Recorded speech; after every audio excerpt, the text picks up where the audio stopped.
The early morning sun crept over the horizon, casting a golden glow over the small village of Meadowbrook. Its narrow cobblestone streets were still damp with dew, and the gentle hum of daily life began to stir. At the farthest edge of the village, in a modest wooden house patched with care, young Ethan was already awake. Barefoot and wearing a hand-me-down shirt, slightly too big for his thin frame, he crouched over a small wooden box, carefully organizing the few coins he had earned the previous week. "Ethan, breakfast is ready," called Grace, his mother, her voice warm but weary. She stood in the tiny kitchen, a room that also served as a dining area and a workspace for her sewing. Grace's hands bore the marks of years spent stitching clothes for the wealthier villagers. Though her face was lined with the trials of life, her eyes remained kind and steady, reflecting the strength of a woman who had weathered storms most could not fathom. Ethan bounded into the room, followed closely by his younger sister, Molly. At 8 years old, Molly was the family's spark of joy. She brought light to the dimmest days with her infectious giggle and boundless curiosity. The three of them gathered around a small wooden table to share a simple meal of porridge and bread. After breakfast, Ethan slipped out the door, his bag slung over one shoulder. He had promised to help Mr. Henry, the baker, deliver loaves to the villagers. The arrangement brought in a few extra coins, which Ethan saved for emergencies or for the rare treat for Molly. As he made his way to the bakery, he greeted neighbors with a polite nod, dodging the wagging finger of old Mrs. Doris, the village's unofficial gossip.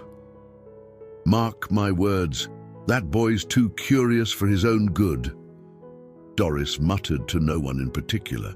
Ethan had learned to ignore her, focusing instead on the smiles of those who appreciated his cheerful demeanor and willingness to help. By mid-morning, Ethan had completed his deliveries and pocketed a few coins from grateful customers. On his way back home, he decided to take a detour through the meadows. It was his favorite part of the village, a stretch of green fields dotted with wildflowers that seemed to go on forever. As he walked, kicking a stray pebble along the path, something caught his eye. There, lying slightly off the trail, was a worn leather wallet. Ethan crouched to pick it up, turning it over in his hands. It was heavier than he expected, and when he opened it, his heart skipped a beat. Inside was a thick stack of bills, neatly folded, along with a few documents and cards. For a moment, Ethan just stared. His mind raced with possibilities. The money could pay for the shoes Molly desperately needed. It could buy extra food for the pantry or even settle the mounting rent his mother struggled to pay. But then he thought of Grace, her teachings about honesty, about doing what was right no matter how hard it seemed. His hands trembled as he closed the wallet. The decision loomed like a heavy cloud over his head. What should he do? Ethan slipped the wallet into his bag and continued walking, though the path now felt unfamiliar under his feet. The cheerful birdsong and rustling leaves no longer filled him with comfort. Instead, the weight of the wallet seemed to press down on him, challenging everything he thought he knew about himself. By the time he reached home, the sun had begun its slow descent. He paused at the gate, looking at the small house where his family waited. The thought of their tired smiles gave him pause. He tightened his grip on the bag. What if... "Ethan, you're late," Grace called from the doorway, her brow furrowing. But as her son stepped into the yard, she could see something different in his expression, a quiet turmoil that hadn't been there before. Ethan gave a weak smile, brushing off her concern. "Just lost track of time," he mumbled. As he sat down at the table that evening, the wallet remained in his bag, its presence undeniable. Ethan glanced at Molly, who was humming softly while braiding a doll's hair. His mother, busy sewing under the dim light of a single lamp, didn't notice the conflicted look on her son's face. That night, as Ethan lay in his small bed, he stared at the ceiling, sleep eluding him.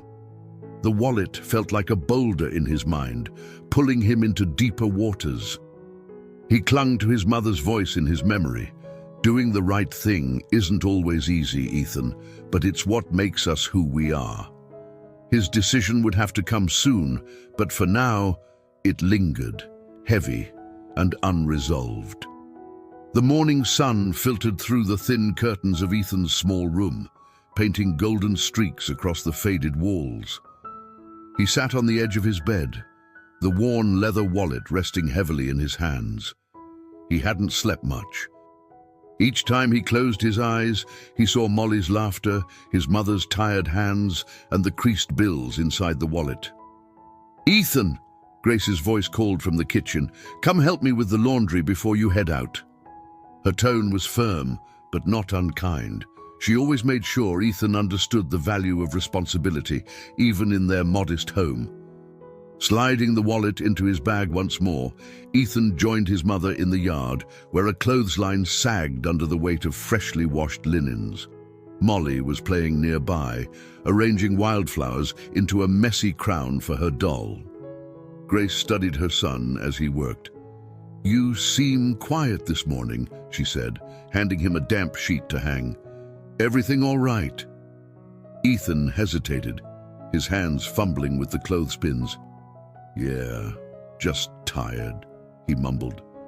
He didn't meet her eyes, afraid she might somehow see the secret he was carrying.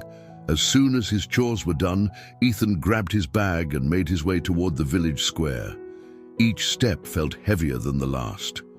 His usual route took him past the bakery, the church, and the small market where villagers bartered goods. Today, the bustle of the square seemed louder, the chatter more intrusive, as if the world itself was pressuring him to make a choice.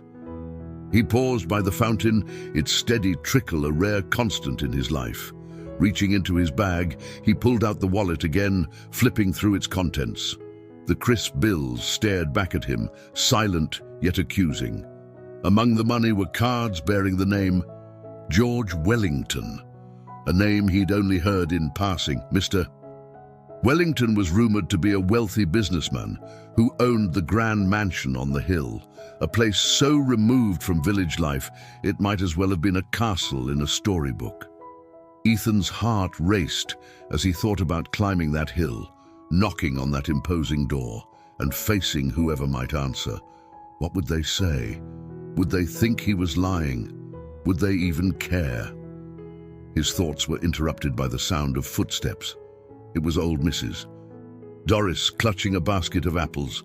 Her sharp eyes landed on Ethan, her curiosity piqued by his troubled expression. "What's got you looking so serious, boy?" she asked, peering into his bag. Ethan instinctively pulled it closer, his face flushing. "Nothing, ma'am," he replied quickly, forcing a polite smile. Doris narrowed her eyes. "You'd best keep your nose clean, Ethan. Folks talk, you know." With a huff, she shuffled away, leaving Ethan with a knot of unease tightening in his stomach. He decided to escape the busy square, heading toward the meadows for some solitude. As he walked, he thought of his mother's stories about integrity and the importance of always choosing the right path. But how could he know what was right when his family's needs were so great? Returning the wallet meant giving up a chance to ease their struggles. Keeping it, though, felt like a betrayal of everything his mother had taught him. By the time he reached the familiar fields of wildflowers, the weight of his decision had become unbearable. He sat down on a large rock, his bag beside him, and stared out at the horizon. The sky was a brilliant blue, unmarred by clouds, but Ethan's thoughts were stormy. He pulled the wallet out one last time, his fingers brushing against a small photograph tucked behind the bills. It was a picture of a younger man, broad-shouldered and smiling, standing beside a sleek car. Ethan guessed it was George Wellington. The man's confident demeanor struck a stark contrast with Ethan's own humble existence. "Why did I have to find this?" Ethan whispered to himself. "Why couldn't someone else have picked it up?"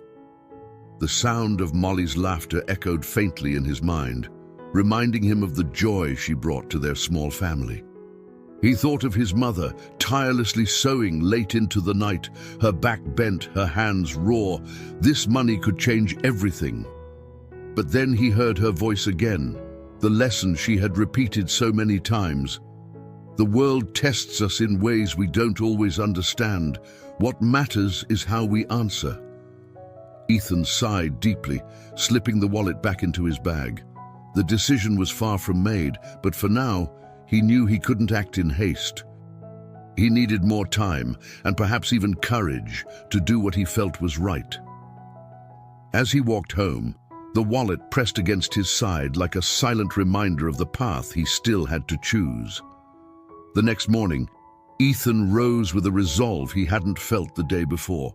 The wallet lay on his nightstand, its presence as heavy as a stone. His decision wasn't final, but he knew he couldn't keep avoiding it. He had to figure out who George Wellington was and how to return what belonged to him. After a quick breakfast, Ethan slipped the wallet into his bag and announced his plans to his mother. "I'll be back by lunch," he said casually. Grace didn't press him for details, busy hemming a dress for one of the village shopkeepers. Molly waved at him cheerfully, too preoccupied with her doll to notice the tension in his voice. Ethan's first stop was the market square, where he approached Mr. Thomashill, the village's aging postman. Mr. Thomas was known for his sharp memory and knowledge of everyone in Meadowbrook and beyond. If anyone could point Ethan in the right direction, it was him. "Morning, Mr. Thomas," Ethan greeted, adjusting the strap of his bag nervously. The postman looked up from sorting letters and smiled. "Morning, lad. What brings you here so early?" Ethan hesitated, pulling the wallet halfway out of his bag before tucking it back in. "I'm, looking for someone, a Mr. George Wellington. Do you know him?" Thomas scratched his chin thoughtfully. "Wellington, you say? That'd be the man up at the old mansion on the hill. Rarely comes to the village, wealthy sort, keeps to himself." Ethan nodded, the knot in his stomach tightening. "Do you know how I could reach him?" The postman chuckled. "Reach him? You'd have to climb that hill and knock on his door, but don't expect a warm welcome. His staff aren't fond of visitors." Thanking Mr. Thomas, Ethan wandered back toward the square, feeling a mix of relief and trepidation. At least he knew where to go. But the thought of approaching the grand mansion filled him with dread. He couldn't shake the image of being turned away at the gate, accused of stealing or worse, ignored completely. As he mulled over his options, he passed by the bakery where Mr. Henry, the baker, was arranging fresh loaves in the window. Spotting Ethan, he waved him inside. "Ethan, haven't seen you since the deliveries yesterday. Everything all right?" Ethan nodded, though his expression betrayed his uncertainty. "Yeah, I'm fine. Just trying to figure something out." Henry raised an eyebrow but didn't press further. Instead, he handed Ethan a small bun wrapped in paper. "Here, on the house. You look like you could use a bite." The simple gesture warmed Ethan's heart, even if it didn't ease his burden. As he left the bakery, bun in hand, he resolved to take the next step. But before heading to the mansion, he decided to ask around the village for more information. If George Wellington was as reclusive as Mr. Thomas said, perhaps others had stories to share. Stopping by the blacksmith shop, Ethan spoke with Mr. Cartwright, a burly man with a booming voice. "Wellington, rich fellow, isn't he?" Cartwright said, hammering away at a horseshoe. "Don't know much about him, though. Keeps to his own up there. Folks say he's got more money than sense." Ethan thanked him and moved on, but the pattern became clear. George Wellington was a mystery to most. The villagers seemed to view him with a mix of awe and suspicion, a man too wealthy and too distant to be part of their world. By midday, Ethan found himself at the edge of the hill leading to the mansion. The path was overgrown, winding steeply upward through a thicket of trees. He stared at it for a long moment, the weight of the wallet heavy against his side. He wanted to turn back, to push the responsibility onto someone else. But deep down, he knew this was something he had to do. Taking a deep breath, he began the climb. The path was rough, lined with roots and stones that snagged his worn shoes. The farther he went, the more imposing the mansion became. Its towering silhouette loomed over him, a stark contrast to the simple cottages in the village below. When he finally reached the top, Ethan found himself standing before a tall iron gate. Beyond it, the mansion stood in all its grandeur, its ivy-covered walls and sprawling gardens, a testament to wealth and isolation. For a moment, Ethan considered turning around. The thought of facing whoever lived inside filled him with doubt. But then he remembered his mother's words. "We're defined by what we choose to do when no one's watching." Summoning every ounce of courage he had, Ethan reached out and rang the bell beside the gate. The sound echoed through the still air, and he waited, heart pounding, for whatever might come next. The gate creaked open slowly, revealing a stern-looking woman dressed in a sharp black uniform. Her expression was unreadable, her graying hair pulled back into a bun that seemed as rigid as her demeanor. She studied Ethan from head to toe, her piercing gaze making him feel smaller than he already was. "What business do you have here?" she asked sharply, her voice clipped and formal. Ethan swallowed hard, suddenly questioning whether coming here had been the right decision. I found something that I think belongs to Mr. Wellington," he said, his voice steadier than he expected. The woman's brow furrowed as she opened the gate wider. "Wait here," she said, disappearing into the shadows of the grand mansion. Ethan shifted on his feet, glancing nervously at the towering stone structure ahead. It was unlike anything he had ever seen up close. Ornate carvings lined the walls, and tall windows sparkled in the sunlight. He imagined what it must be like to live surrounded by such splendor. Minutes passed, and just as Ethan began to wonder if he had been forgotten, the woman returned. "Follow me," she said curtly, holding the gate open. Ethan stepped through, his heart pounding in his chest as the gate clanged shut behind him. The mansion's interior was even grander than the outside suggested. The entry hall alone was larger than Ethan's entire house, with marble floors that gleamed under the light of a crystal chandelier. Paintings of stern-faced ancestors lined the walls, their gazes seeming to follow Ethan as he was led down a long corridor. The woman stopped in front of a heavy wooden door, knocking twice before pushing it open. "Master Wellington, the boy is here," she announced before stepping aside to let Ethan in. Inside, seated behind a massive oak desk, was a man who looked older than the photograph Ethan had found in the wallet, but carried the same air of confidence. George Wellington's silver hair was neatly combed, and his tailored suit fit him perfectly. He looked up from a stack of papers, his sharp blue eyes meeting Ethan's. "Well," Wellington said, his voice deep and commanding. "What is it?" Ethan hesitated, fumbling with his bag as he pulled out the wallet. "I found this on the road near the meadow," he said, stepping forward and placing it on the desk. "I thought it might be yours." Wellington raised an eyebrow, leaning forward to inspect the wallet. He opened it, his expression softening as he thumbed through the contents. "It is mine," he said quietly, though there was a hint of surprise in his tone. "And you brought it back to me?" "Yes, sir," Ethan replied, standing as straight as he could. "I thought it was the right thing to do." For a moment, Wellington said nothing, his eyes fixed on the wallet. Then he looked up, a faint smile tugging at the corners of his mouth. "Do you know how much money is in here, boy?" Ethan nodded, his cheeks flushing. "Yes, sir, I saw it." "And you weren't tempted to keep it?" Wellington asked, his voice calm but probing. Ethan shook his head firmly. "No, sir, my mum says that honesty is more important than anything." Wellington leaned back in his chair, studying Ethan as if trying to unravel a puzzle. "Your mother raised you well," he said at last. "Not many would have done the same." Ethan felt a rush of pride at the compliment, but it was quickly tempered by a sense of unease.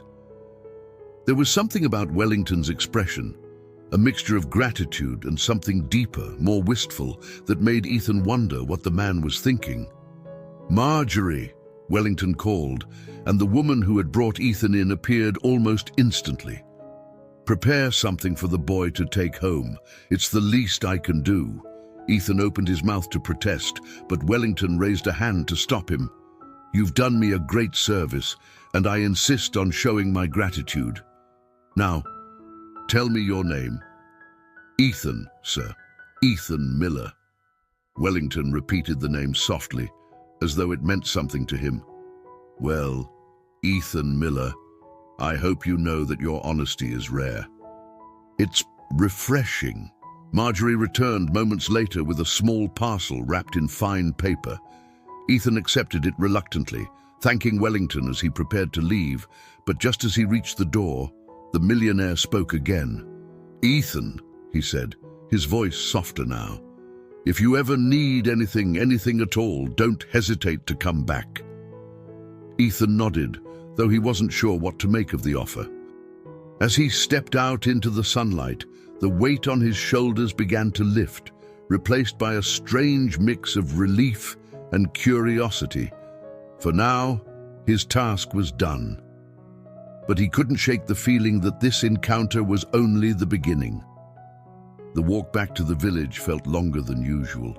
Ethan's thoughts were a whirlwind as he clutched the parcel Mr. Wellington's housekeeper, Marjorie, had handed him. Wrapped in thick paper tied with a ribbon, it looked far too fine to be in his hands. Each step down the hill brought more questions than answers.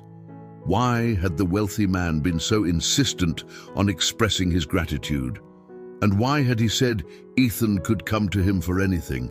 When Ethan reached home, the sun was beginning its slow descent, casting the village in a warm amber glow.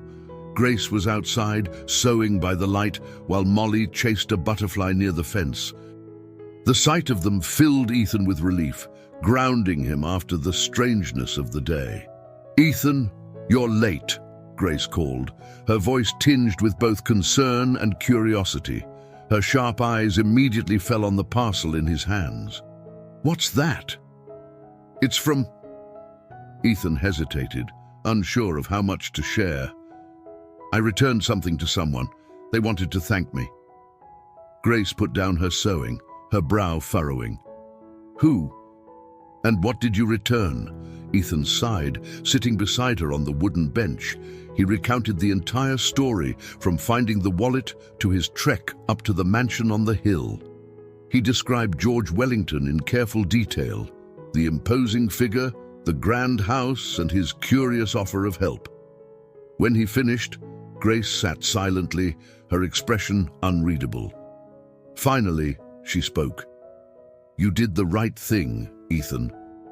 But accepting anything from a man like George Wellington," she trailed off, her voice heavy with something Ethan couldn't quite identify. "Why?" Ethan asked. His curiosity piqued. "What's wrong with him?" "Nothing, necessarily," Grace said carefully. "But people like him don't usually understand what it's like to be like us. Sometimes their generosity comes with strings attached." Ethan frowned, but didn't argue.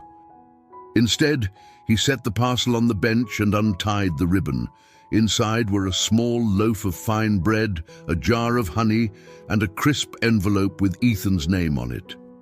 Grace's breath caught as Ethan handed her the envelope, sensing its significance. She opened it carefully, her hands trembling slightly. Inside was a note written in elegant script. "Ethan, thank you for your honesty. In a world where integrity is rare, you've reminded me of its value. Please accept this token of appreciation and remember that my door is always open to you and your family. With gratitude, George Wellington."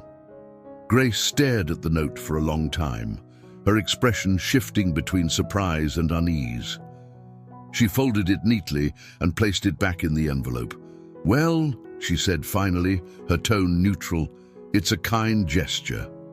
Molly ran over at that moment, her cheeks flushed with excitement.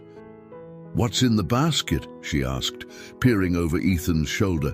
Just some bread and honey, Ethan replied, handing her the loaf. Go on, take it to the kitchen. As Molly skipped away, Grace turned to Ethan. I don't want you getting too involved with him, she said firmly. You've done your good deed, and that should be the end of it. Ethan nodded, though he wasn't entirely convinced. There was something about George Wellington that intrigued him, something that felt unfinished, but he didn't want to worry his mother, so he kept his thoughts to himself. That evening, as the family sat down to their modest dinner, the bread and honey felt like a feast. Molly hummed happily as she spread the honey over her slice, and even Grace seemed to relax a little, her usual worry lines softening. But for Ethan, the meal didn't bring the same sense of closure. Instead, it left him with a nagging feeling he couldn't shake. He thought of the way George had looked at him, not just with gratitude, but with something deeper, as if Ethan reminded him of something, or someone, from long ago. As the sun set and the house grew quiet, Ethan lay in bed, staring at the ceiling. The words from George's note echoed in his mind. My door is always open to you and your family. What did it mean? And why did it feel like the man's gratitude was only the beginning of something much bigger? Ethan didn't have the answers, but deep down, he knew that his encounter with George Wellington was far from over. He just didn't know how much it would change everything. The days following Ethan's return from the mansion were quiet, yet his mind was anything but. The note from George Wellington sat tucked away in a drawer in the small kitchen, but its words echoed in his thoughts. Grace's insistence that they leave things as they were only deepened Ethan's curiosity. Why was she so wary of George? And why had George seemed to look at him with such a peculiar intensity? One morning, as Ethan finished his usual chores, Molly tugged at his sleeve. Can we go to the meadow today? She asked, her doll clutched under her arm. You promised we could pick flowers. Ethan hesitated. The meadow had always been their escape, a place where worries seemed to melt away. But now it was also the place where his strange journey with the wallet had begun. Still, he nodded. All right, Molly, let's go. The meadow was alive with the hum of insects and the gentle rustle of the wind through the tall grass. Molly darted ahead, her giggles blending with the melody of nature, while Ethan trailed behind, his eyes scanning the horizon. From this spot, he could see the distant silhouette of the Wellington mansion, its grandeur stark against the blue sky. It was a constant reminder of the questions that lingered unanswered. As Molly gathered a bundle of wildflowers, Ethan sat on a rock, lost in thought. His mind drifted back to the moment he had handed George the wallet and the way the man had looked at him, grateful, yes, but also wistful, troubled. Ethan couldn't put his finger on it, but it felt as though George had been holding back something important. Ethan, look! Molly's voice pulled him from his thoughts. She held up a flower crown, her face beaming with pride. It's for you. Ethan chuckled, taking the fragile creation and placing it on his head. How do I look? He asked, striking a dramatic pose. Like a king, Molly declared, clapping her hands. The moment of levity was brief, as Ethan's gaze once again drifted to the mansion. Molly followed his line of sight, her brow furrowing. Do you think the man in the big house is nice? She asked. Ethan shrugged. I think he's different. Not what I expected. Molly tilted her head thoughtfully. Maybe you should go back and talk to him. Her suggestion caught Ethan off guard. Why would I do that? Because he said you could, Molly said simply, as if it were the most obvious thing in the world. Ethan didn't respond, but her words stuck with him as they made their way back home. That evening, while Grace mended a tear in one of Molly's dresses, Ethan worked up the courage to ask a question that had been gnawing at him. Mom, he began cautiously, what do you know about Mr. Wellington? Grace didn't look up from her stitching. Not much, she said curtly, just that he's wealthy and keeps to himself. But why don't people in the village like him? Ethan pressed. Grace paused, the needle hovering in midair. People don't trust what they don't understand, she said finally. And men like him, they live in a different world. It's better to leave them to it. Ethan sensed there was more she wasn't saying, but he knew better than to push. Instead, he turned his attention to the note still tucked away in the drawer. Later that night, while the house was quiet, he slipped it out and read it again, the elegant script sparking a fresh wave of curiosity. The following day, Ethan made up his mind.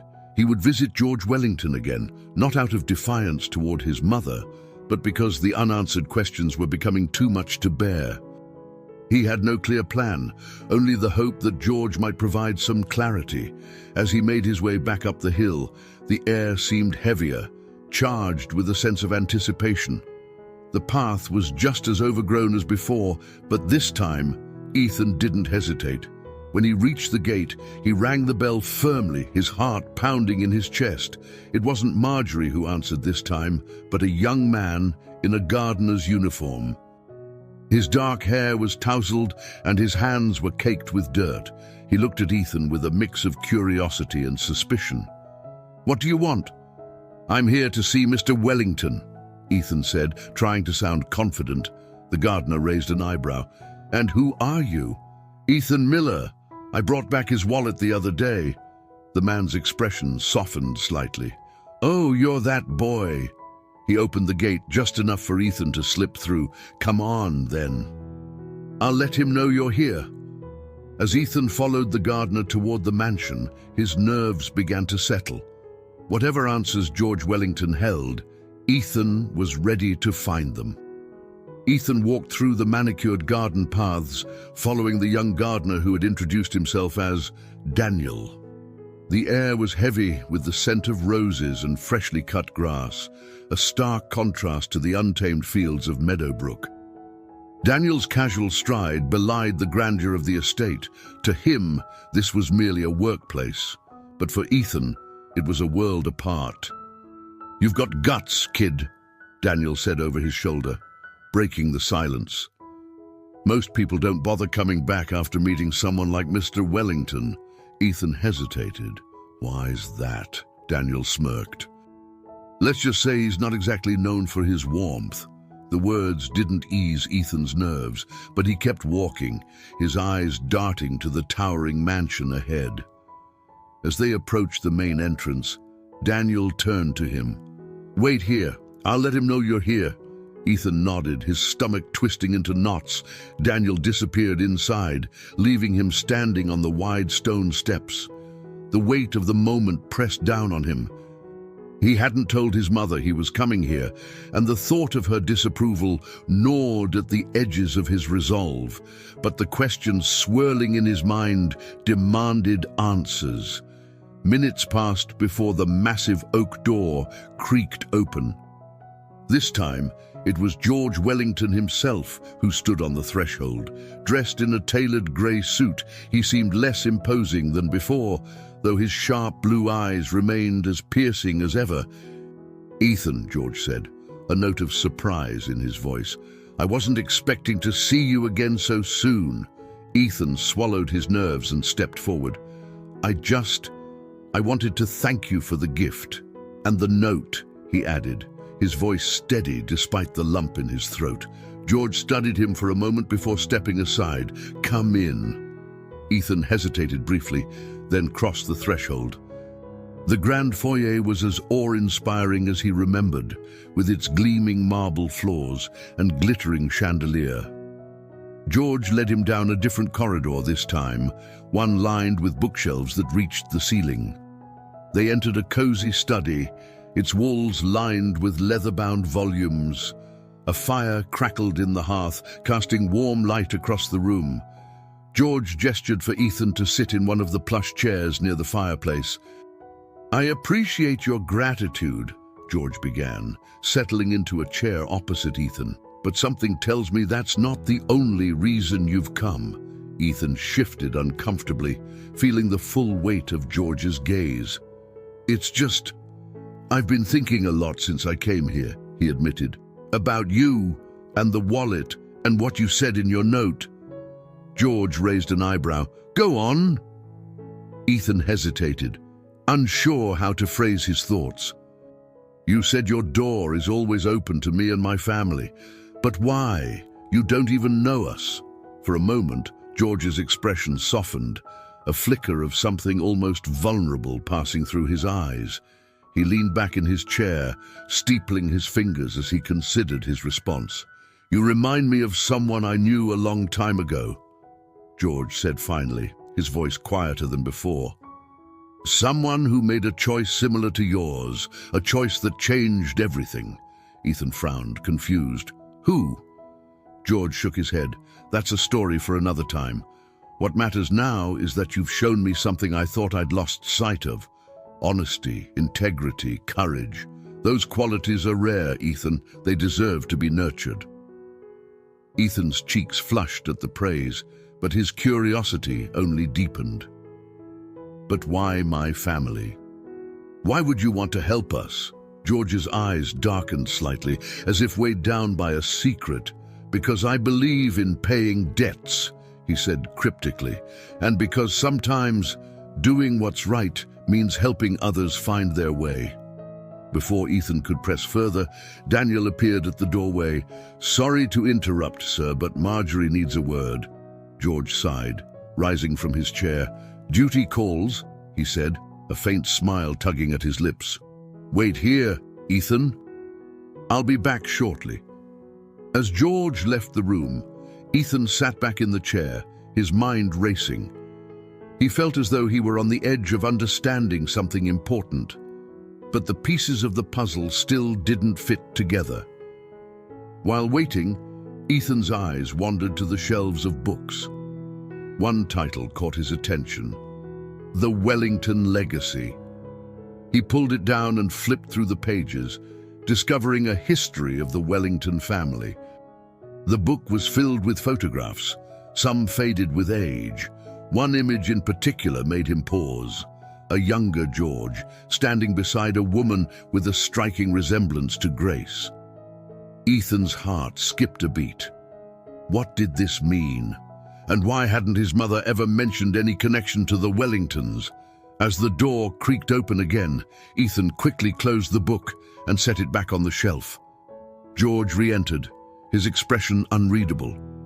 Sorry for the interruption, George said, retaking his seat. Now, where were we? Ethan met his gaze, the questions burning in his mind louder than ever, but for now, he kept them to himself, unsure of how much to reveal. As Ethan descended the hill back to Meadowbrook later that afternoon, his mind was buzzing with unanswered questions. The photo he'd seen in The Wellington Legacy lingered vividly in his thoughts. A woman who looked so much like Grace. Was it a coincidence, or was there something more? He knew better than to ask his mother directly, especially after her warnings about George, but he couldn't ignore the feeling that he was stumbling into a story far bigger than himself. The next morning, life in the village resumed its usual rhythm. Ethan helped Mr. Henry at the bakery, earning a few coins and more than a few curious glances from the villagers. Word of his visit to the mansion had spread, thanks to Mrs. Doris's sharp tongue. The villagers whispered about what business Ethan could have with George Wellington, and though no one approached him outright, their sidelong glances were hard to miss. Don't pay them any mind, Mr. Henry said as he handed Ethan a warm loaf of bread. People here don't like what they can't understand. They've been talking about that mansion for years, and none of it's ever amounted to much. Ethan nodded, appreciating the baker's kindness, but the weight of the villagers' judgment still clung to him as he walked home. He decided to avoid the main road and instead took a winding path that led through the meadows, where he could think in peace. The meadows' familiar tranquility calmed him, but only slightly. His thoughts kept returning to the photo and George's cryptic words about debts and honesty. As he wandered further into the fields, he came upon a small stone bridge that spanned a narrow creek. It was a place he and Molly often played as children, but today It felt different, quiet, almost solemn. Ethan sat on the edge of the bridge, dangling his feet over the water. Pulling a small stone from his pocket, he rolled it between his fingers, his mind churning. He thought of George's offer, of his mother's caution, and of the look in her eyes whenever the Wellingtons were mentioned. There was a history here, a connection he didn't yet understand, but he was determined to uncover it. "Penny for your thoughts?" The voice startled Ethan, and he turned to see Daniel, the gardener, leaning casually against a tree nearby. His hands were covered in dirt, and a playful smirk tugged at the corner of his mouth. "Didn't mean to scare you," Daniel said, stepping closer. "Just saw you sitting here looking like you'd seen a ghost." Ethan shrugged, embarrassed. "I was just thinking." "About Mr. Wellington?" Daniel guessed, sitting down beside him on the bridge. "He has that effect on people." Ethan glanced at him, surprised. "You know him pretty well, then?" Daniel snorted. "As well as anyone can know a man like that.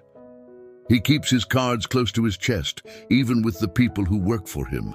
But I can tell you this, whatever you think you know about him, there's probably more to the story." Ethan hesitated, then decided to take a chance. "Do you know anything about my family?" he asked. "About how we might be connected to Mr. Wellington?" Daniel raised an eyebrow, his expression sharpening. "Now that's an interesting question," he said slowly. "Why do you ask?" Ethan explained what he'd seen in the book, carefully leaving out his mother's warnings and his own suspicions. Daniel listened intently, his brow furrowing as Ethan described the photograph. "I'm not sure what to tell you," Daniel said after a moment, "but if there's one thing I've learned working for Mr. Wellington, it's that he doesn't do anything by accident. If he's taken an interest in you, there's a reason for it."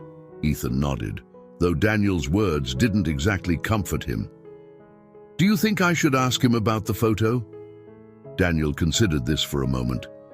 "Depends on how much you want to know," he said. "Sometimes the truth can be complicated."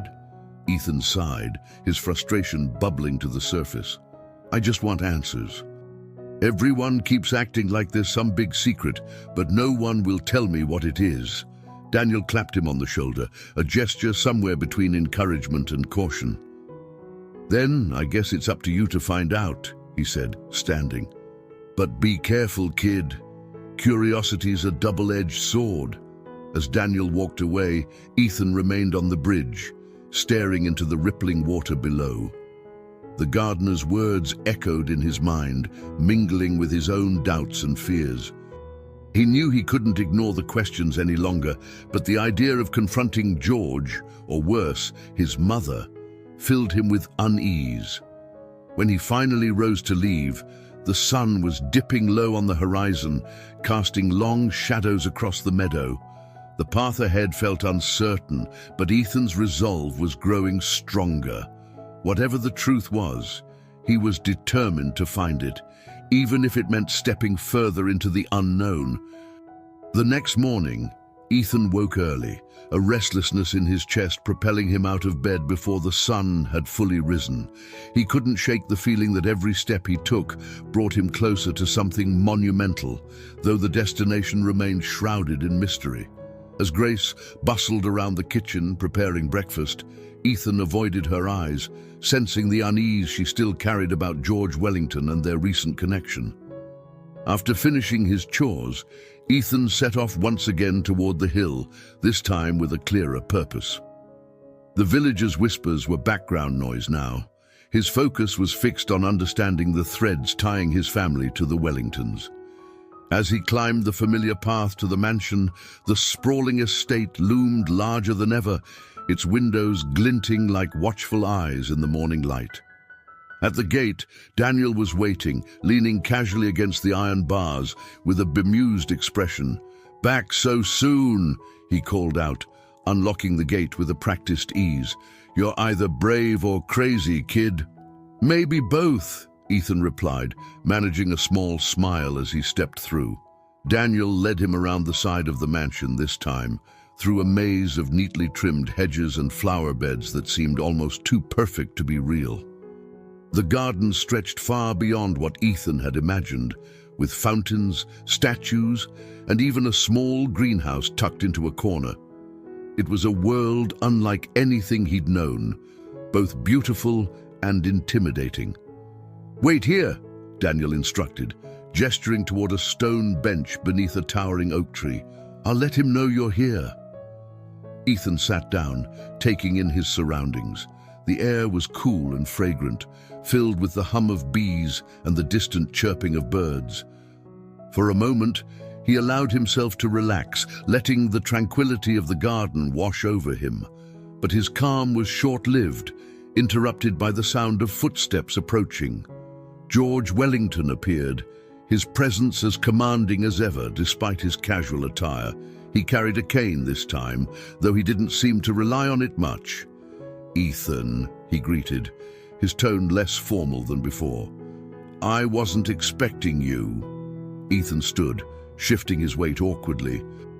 "I had some questions," he admitted, "about everything."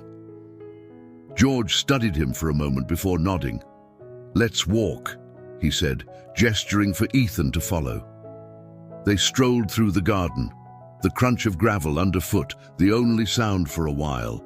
Ethan tried to work up the courage to speak, but George was the first to break the silence.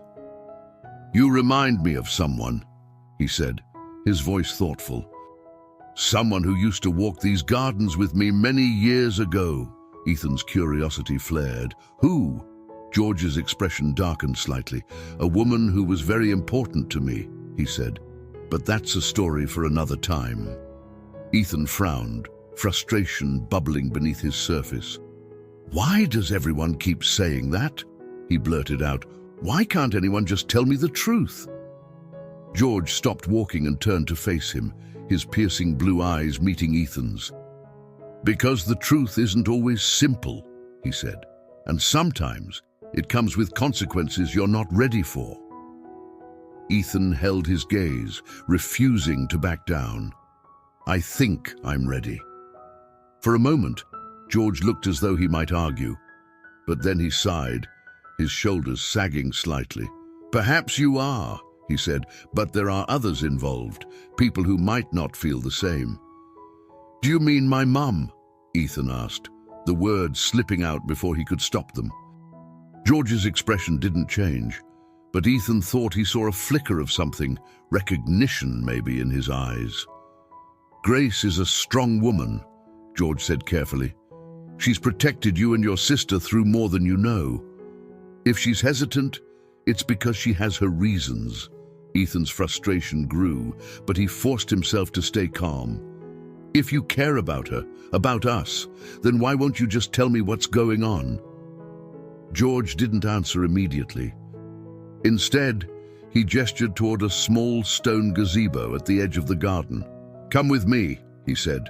Ethan followed, his heart pounding as they stepped into the gazebo. Inside, George pulled a leather-bound book from a hidden compartment in one of the stone columns.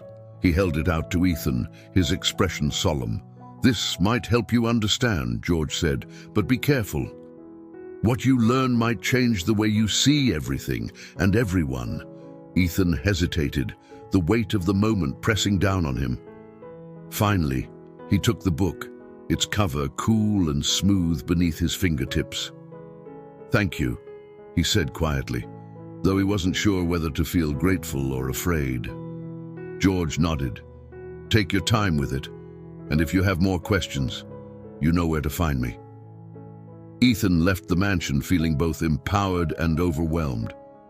The book in his hands felt heavier than it should, as if it carried the weight of generations.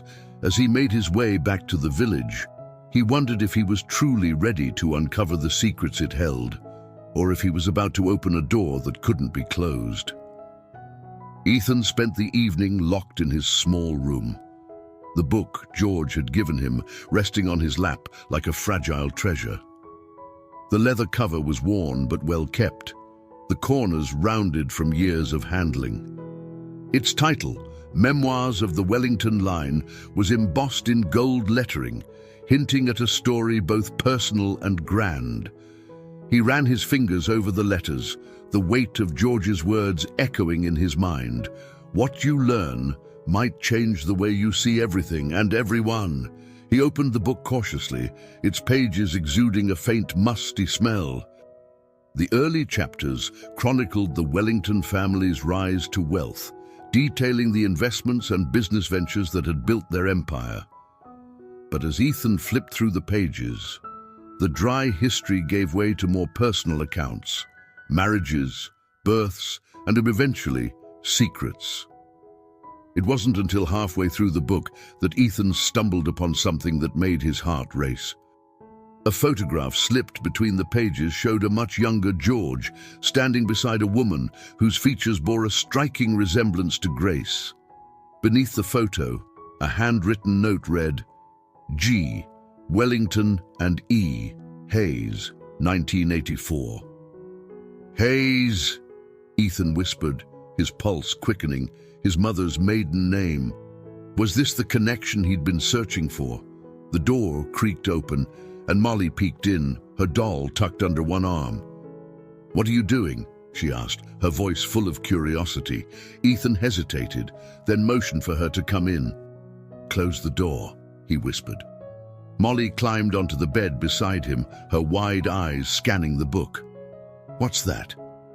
"It's about the Wellington family," Ethan said, deciding not to mention the photograph just yet. "I'm trying to figure something out." Molly tilted her head, her curiosity piqued. "Is it about why Mr. Wellington likes you so much?" Ethan chuckled softly, but her question struck a nerve. "Maybe." Molly traced the edge of the photograph with her finger, her innocent curiosity giving Ethan an idea. If he couldn't find answers in the book alone, perhaps there were others who could help fill in the gaps. The next day, Ethan set out to find Daniel. The gardener seemed to know more about the Wellingtons than he let on, and Ethan was determined to pry loose any information he could. He found Daniel tending to a flower bed near the greenhouse, his hands caked with soil as he hummed a tune under his breath. "Back again, are we?" Daniel said without looking up. "You're becoming a regular visitor." Ethan hesitated, clutching the book tightly under his arm. "I need your help." Daniel glanced up, his brow furrowing when he saw the book. "Where'd you get that?" "Mr. Wellington gave it to me," Ethan said.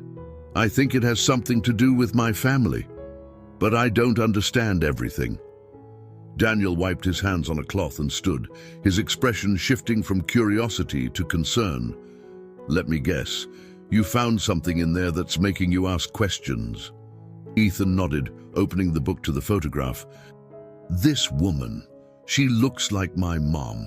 Do you know who she is?" Daniel studied the photo, his lips pressing into a thin line. "That's Elizabeth Hayes," he said finally. "She worked here as a maid a long time ago." Ethan's heart skipped a beat. "Did she know Mr. Wellington?" Daniel hesitated, then nodded. "More than just know him. They were close." Ethan's mind raced, the pieces of the puzzle beginning to fit together.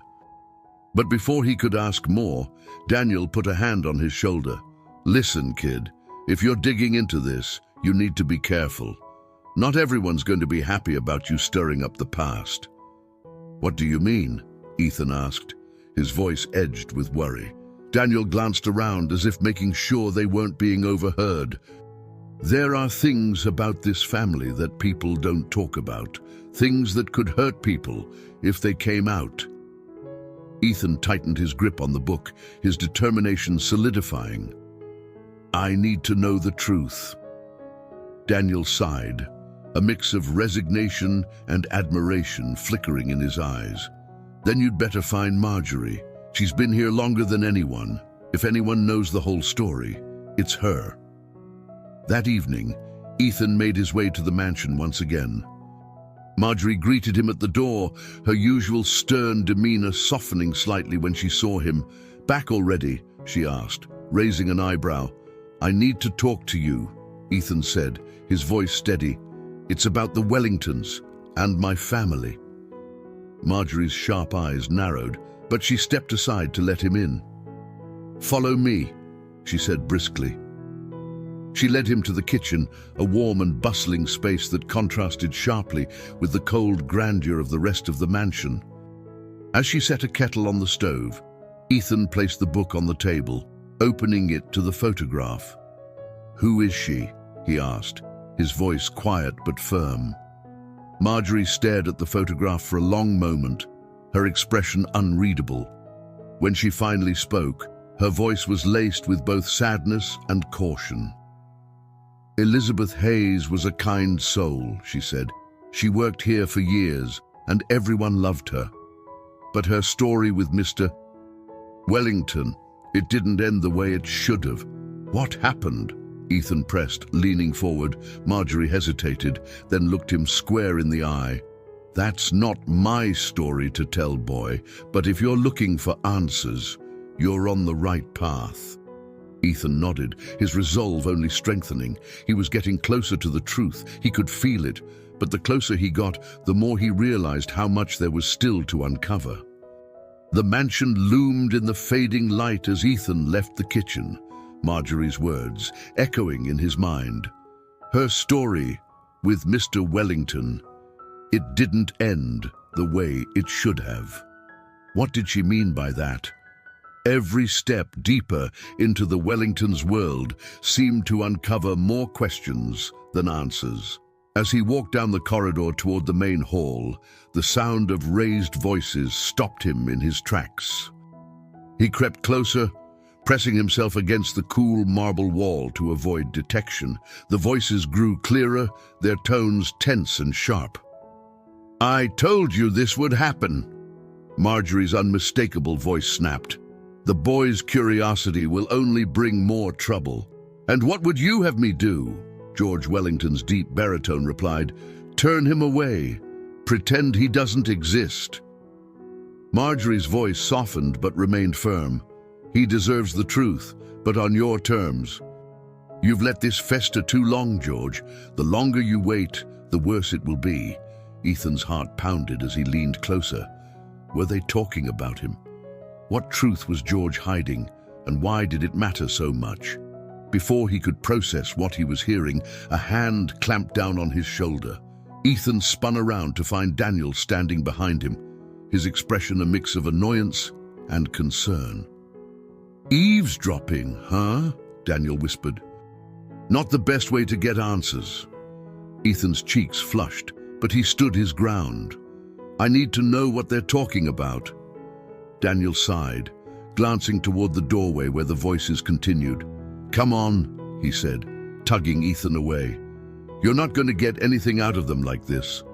Reluctantly, Ethan followed Daniel down a side corridor that led to the garden. The cool evening air was a welcome relief after the mansion's stifling tension. Daniel leaned against a stone bench, his gaze fixed on the horizon. "Look, kid," Daniel began, his voice low. "You're poking around in things that have been buried for a long time. People have tried to leave it all behind, and now you're stirring it up." "Because I have to," Ethan insisted, his voice steady despite the knot in his stomach. "This isn't just about the Wellingtons. It's about my family, too." Daniel studied him for a long moment before nodding slowly. "Fair enough, but if you're going to keep digging, you need to be prepared for what you'll find. It's not all pretty." Ethan nodded, his resolve unwavering. "Do you know what happened between my mom and Mr. Wellington?" Daniel hesitated, his hands fidgeting with a loose thread on his sleeve. "I know bits and pieces. Your mom, Elizabeth Hayes, as she was known back then, worked here before you were born. She and Mr. Wellington were close, but something happened and she left. No one talks about it. And George, well, he's not exactly the sharing type." Ethan frowned, frustration bubbling to the surface. "But why wouldn't my mom tell me any of this? Why keep it a secret?" Daniel shrugged. "Maybe she thought it was better that way, or maybe she was protecting you." "From what?" Ethan demanded. Before Daniel could answer, the sound of footsteps approached. Both of them turned to see George standing at the edge of the garden, his expression unreadable. He was silent for a moment, his piercing blue eyes flicking between Ethan and Daniel. "Ethan," George said finally, his tone firm but not unkind. "We need to talk." Daniel glanced at Ethan, his brows knitting with concern, but he stepped aside. "I'll leave you two to it," he muttered, disappearing into the shadows. Ethan squared his shoulders as George stepped closer. "I heard you talking to Marjorie," he admitted, his voice trembling slightly. "I know there's something you're not telling me." George's jaw tightened, and he gestured toward a nearby bench. "Sit," he said, reluctantly. Ethan obeyed, his heart pounding. George sat beside him, the weight of the moment pressing heavily on both of them. "You're right," George began, his voice quieter now. "There are things I haven't told you, things I haven't told anyone. And for good reason." Ethan waited, his hands clenched into fists as he braced himself for whatever was coming. "Your mother and I—" George hesitated, his gaze distant. "We were close, once. Closer than most would have approved of. But circumstances forced us apart, and she left without a word. I didn't even know she had a child." Ethan's breath caught in his throat. "You're saying you didn't know about me, about Molly?" George shook his head, his expression pained. "Not until recently. When I saw you that day returning my wallet, something about you seemed familiar. It wasn't until I spoke to Marjorie that I realized who you might be." Ethan's mind raced, struggling to process the revelation. Why wouldn't she tell you? Why would she keep this from you and from me? George sighed heavily, his shoulders slumping. "Because she believed it was the only way to protect you. From me, from my name, from the life I lead. She didn't want you to grow up in my shadow." Ethan stared at him, a mixture of anger and confusion boiling inside him. "So what now?" he asked, his voice barely above a whisper. "What am I supposed to do with this?" George met his gaze, his expression both earnest and regretful. "That's up to you, Ethan, but I promise you this, I'll do whatever it takes to make up for the time we've lost." Ethan didn't reply. His world had been turned upside down, and the path ahead felt more uncertain than ever. Ethan walked down the hill from the mansion, his head spinning with George's revelation. The late afternoon sun cast long shadows over the village, but Ethan felt like he was in a different world entirely. His thoughts were heavy with questions. Why had Grace hidden the truth for so long? Why had George waited until now to confront it? And most pressing of all, what did this mean for Ethan and his family's future? When Ethan arrived home, he found Grace at the kitchen table, her sewing untouched. She looked up sharply when he entered, her expression a mix of relief and worry. "Where were you?" she asked, her voice taut. Ethan hesitated, unsure of how much to reveal.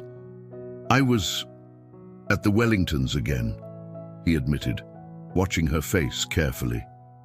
Grace stiffened, her lips pressing into a thin line. "Ethan, I thought I told you. You didn't tell me anything," Ethan interrupted, surprising even himself with the force of his words. "You've been keeping secrets from me, from all of us." Grace's eyes widened in shock, and for a moment the only sound in the room was Molly humming softly in the corner as she played with her doll. Ethan lowered his voice, trying to keep his emotions in check. "I know about you and George," he said. "I know about your time at the mansion." "Why didn't you ever tell me?" Grace's face drained of color, and she sank back into her chair, her hands trembling slightly. "Ethan," she began, but her voice faltered. She looked away, as if searching for the right words in the empty air. "Why, Mum?" Ethan pressed, his voice cracking. "Why did you keep it a secret? Why did you never tell me who he is?" Grace drew a deep, shaky breath and finally met his gaze. "Because I was trying to protect you," she said, her voice barely above a whisper. "George.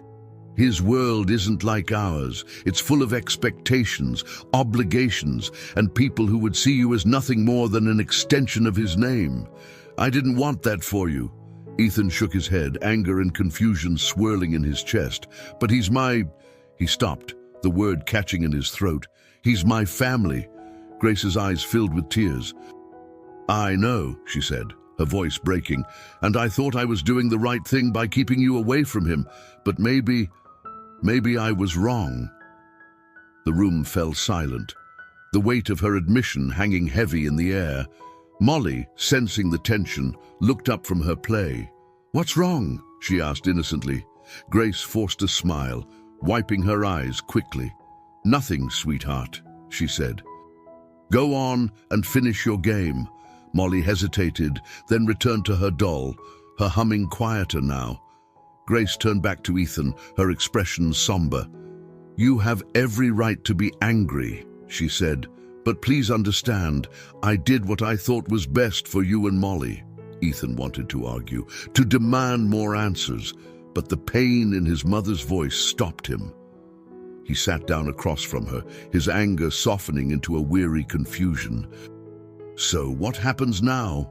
he asked quietly. Grace shook her head. "I don't know," she admitted, "but I do know this. Whatever you decide to do, I'll support you. You deserve to make your own choices about your life and your future."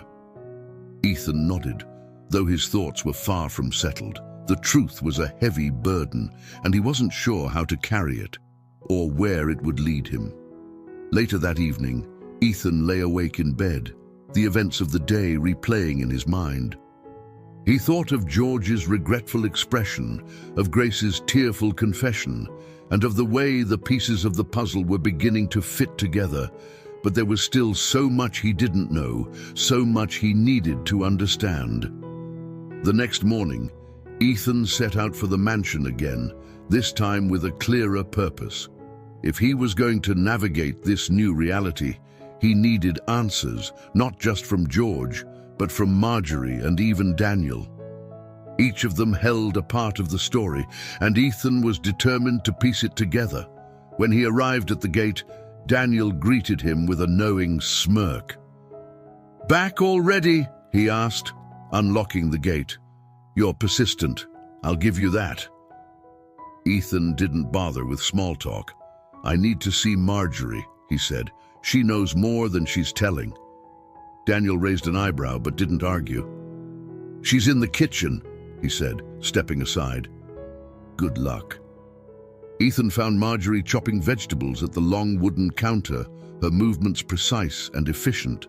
She glanced up when he entered, her sharp eyes narrowing slightly. "What do you want now?" she asked, though her tone lacked its usual bite. "The truth," Ethan said simply. "All of it." Marjorie set down her knife and wiped her hands on a towel, regarding him with a mixture of exasperation and respect.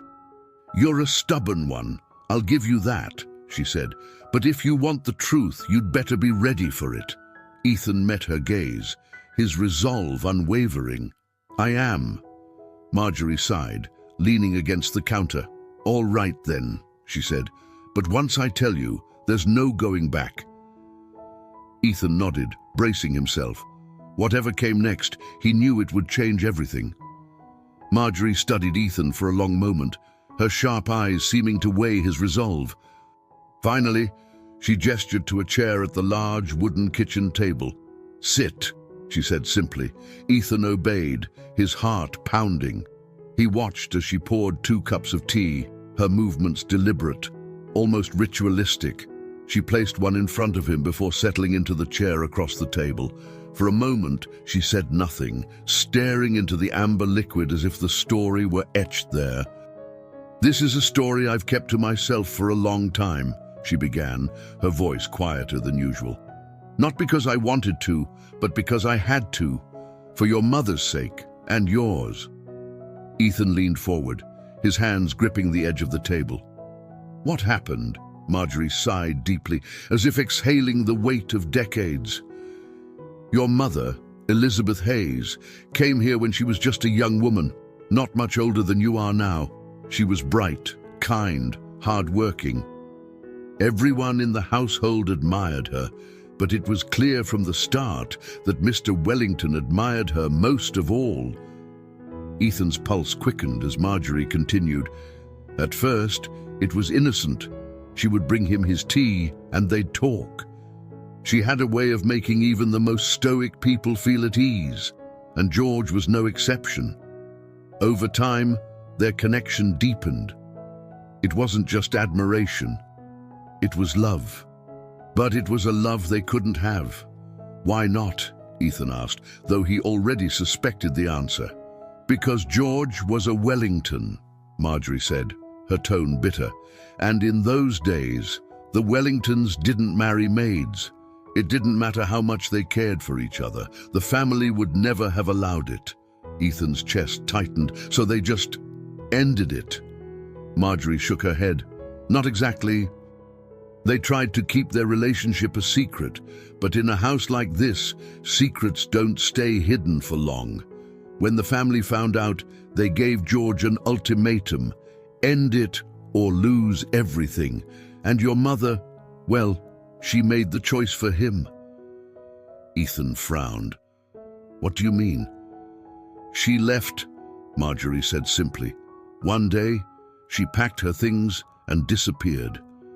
She never told George she was leaving, and she never told him why. It broke his heart, but he never stopped caring for her.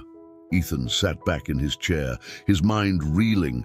But why didn't she tell him about me, or about Molly? Marjorie hesitated, her gaze softening. Because she thought it was the only way to protect you.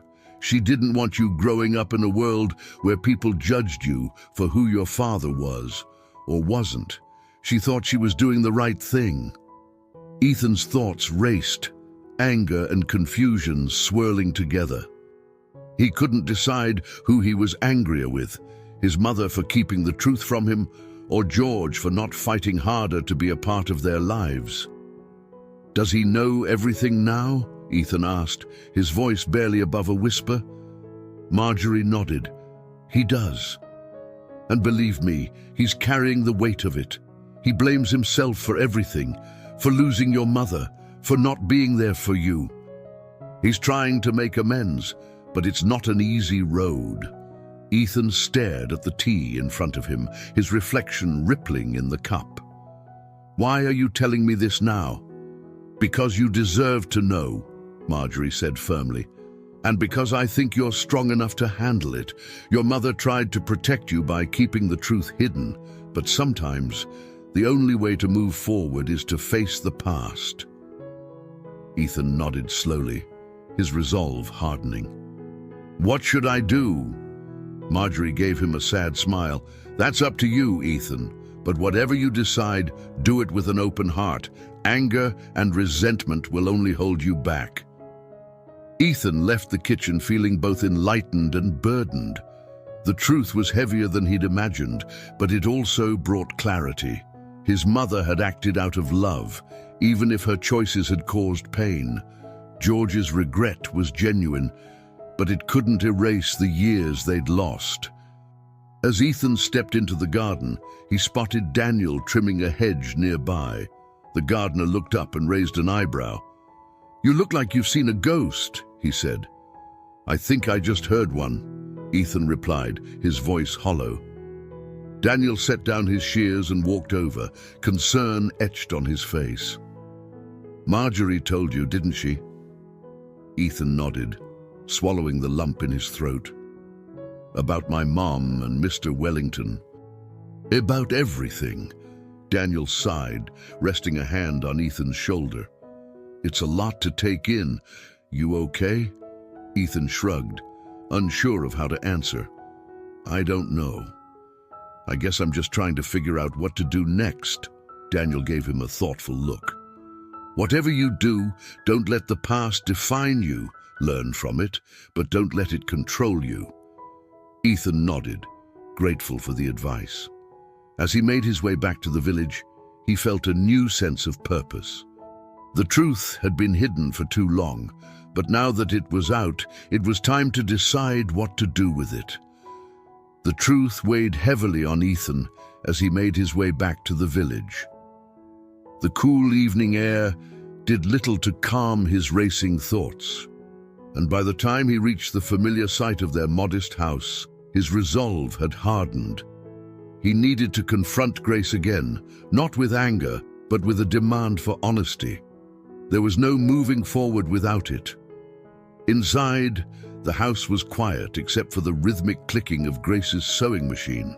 Molly had already gone to bed, her doll tucked under one arm as she mumbled softly in her sleep. Ethan stood in the doorway of the kitchen, watching his mother work. Her shoulders were hunched, her movements mechanical, but there was a weariness in her posture that made his heart ache. "Mom," he said softly, breaking the silence. Grace looked up, startled, and her eyes immediately went to his face. Whatever she saw there made her expression tighten. "Ethan," she said cautiously, "what is it?" Ethan stepped into the room and sat down across from her. For a moment, he didn't speak, unsure of how to begin. Finally, he placed the book Marjorie had given him on the table, turning it so Grace could see the photograph of her younger self with George. Her breath hitched, and her hand flew to her mouth. "Where did you get this?" she whispered, her voice trembling. "From George," Ethan replied, "and from Marjorie. They told me everything." Grace closed her eyes, her shoulders sagging as if the weight of the world had finally pressed down on her. When she opened them again, they were filled with tears. "I was going to tell you," she said, her voice barely audible. "Someday." Ethan's hands tightened into fists, not with anger, but with frustration. "Why not before now? Why did you keep it from me my whole life?" Grace reached across the table, her hand trembling as she placed it over his. "Because I was scared," she admitted. "Scared of what it would mean for you and Molly. Scared of how it would change the way you saw me." "I'm not a kid anymore, Mom," Ethan said, his voice cracking. "I can handle the truth." Grace's tears spilled over, and she nodded slowly. "You're right. You deserve to know everything." The story she told him was raw and painful, but it filled in the gaps Marjorie hadn't. Grace described her time at the mansion in vivid detail, the joy she'd found in her work, the unexpected friendship with George, and the love that had grown between them despite every obstacle. "It wasn't supposed to happen," she said, her voice thick with emotion. "We knew the risks, but we couldn't help ourselves. We thought we could keep it a secret, but we were wrong. When the Wellingtons discovered their relationship, the fallout had been swift and unforgiving. George was given an ultimatum: end things with Grace or lose his place in the family and their fortune. Grace, heartbroken but pragmatic, had made the choice for him. "I couldn't let him throw everything away for me," she said. "It wasn't fair to him, and it wasn't fair to the family. So you just left?" Ethan asked, his voice a mix of disbelief and sadness. Grace nodded. "I thought it was the only way.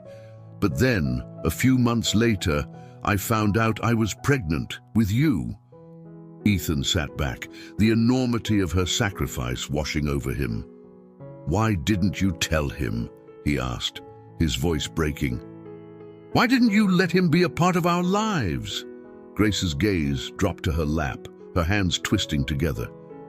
"Because I was afraid," she said.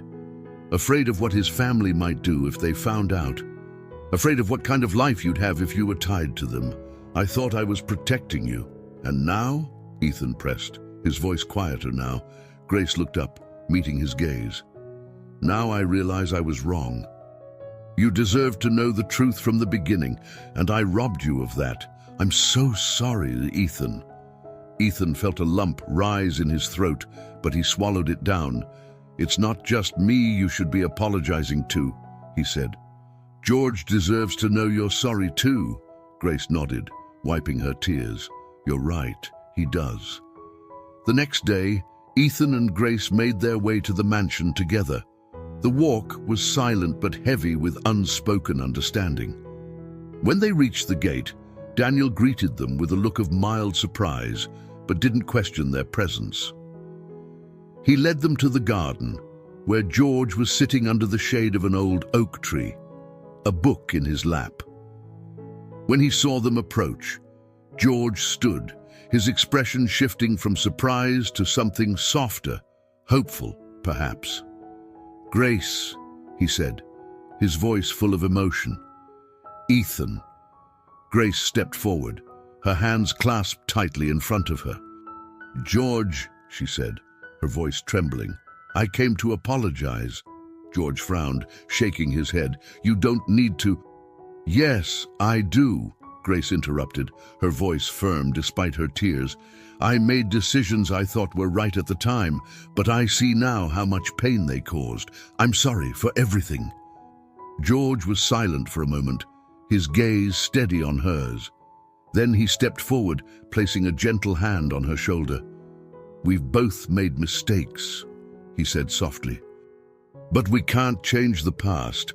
All we can do is figure out where to go from here." Ethan watched the exchange, a mixture of relief and uncertainty settling in his chest. For the first time, it felt like the wounds of the past might finally begin to heal. But he also knew this was only the beginning of a long and difficult journey. As they sat down together under the oak tree, the sun breaking through the leaves above, Ethan felt a flicker of hope. Maybe, just maybe, they could find a way to move forward, together. The three of them sat beneath the sprawling oak tree, the tension between Grace and George palpable, despite the soft breeze rustling through the leaves. Ethan watched as his mother and George exchanged glances that spoke volumes, their words struggling to catch up to the unspoken weight of their shared history. George broke the silence first. "Thank you for coming," he said, his voice tinged with both gratitude and caution. "I wasn't sure if I'd ever see you again, at least not like this." Grace hesitated, her hands clasped tightly in her lap. "It wasn't an easy decision," she admitted. "But Ethan has a way of bringing things to light. I couldn't keep running from the past, not when it's staring us in the face." Ethan glanced between them, his frustration simmering beneath his curiosity.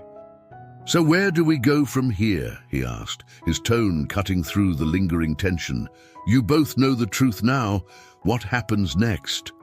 Grace and George exchanged another look, as though searching for answers in each other's eyes.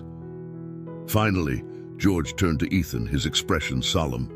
"That depends on what you want," he said. "You've been the one pushing for the truth, Ethan. You deserve to decide how we move forward." Ethan frowned, the weight of the decision pressing down on him. "I don't know what I want," he admitted. I want us to stop pretending like none of this matters." "It does matter," Grace said softly, reaching for Ethan's hand. "More than you know, but figuring out how to move forward, that's not something we can do overnight." Ethan nodded, his frustration giving way to a tentative understanding. "Then let's start with the truth," he said, his gaze fixed on George. "Tell me about your life, what it was like after my mom left." George leaned back against the tree, his expression thoughtful. "It wasn't what I expected," he admitted. "I thought I was doing the right thing by staying with my family, keeping the business afloat. But after Grace left..." He paused, his voice catching. "After she left, nothing felt right. I threw myself into work, trying to fill the void, but it was always there. I didn't realize just how much I'd lost until I saw you standing at my door." Grace looked down, guilt etched into her features. "I never wanted to hurt you," she said, "but I didn't know what else to do. I thought leaving was the only way to protect all of us." George shook his head, a faint smile tugging at the corners of his lips. "You always were stubborn," he said, his tone softening. "But I understand now. You were trying to protect Ethan and Molly. I can't fault you for that." Ethan's ears perked up at the mention of Molly. "What about her?" he asked. "Does she have a right to know all of this?" Grace's face paled slightly. "She's still so young," she said. "I don't want to burden her with this yet. She deserves to enjoy her childhood before she has to deal with the weight of our choices." George nodded, though his expression was conflicted. "That's fair," he said. "But when the time comes, I'd like to be part of that conversation. I want her to know who I am and who she is." Ethan leaned back, his mind racing with the implications of their conversation. For years, he had seen his family as small and self-contained, but now their world had expanded in ways he could barely comprehend. He wasn't just Ethan Miller, the boy from Meadowbrook. He was part of something bigger, something more complicated than he'd ever imagined. As the afternoon stretched into evening, the three of them began to talk more freely. George shared stories of his travels, his work, and the challenges of running the Wellington estate. Grace offered glimpses of her life after leaving the mansion, painting a picture of resilience and sacrifice. Ethan listened intently, soaking in every detail as he pieced together the mosaic of their intertwined lives. By the time they stood to leave, the tension between Grace and George had softened into something resembling mutual respect.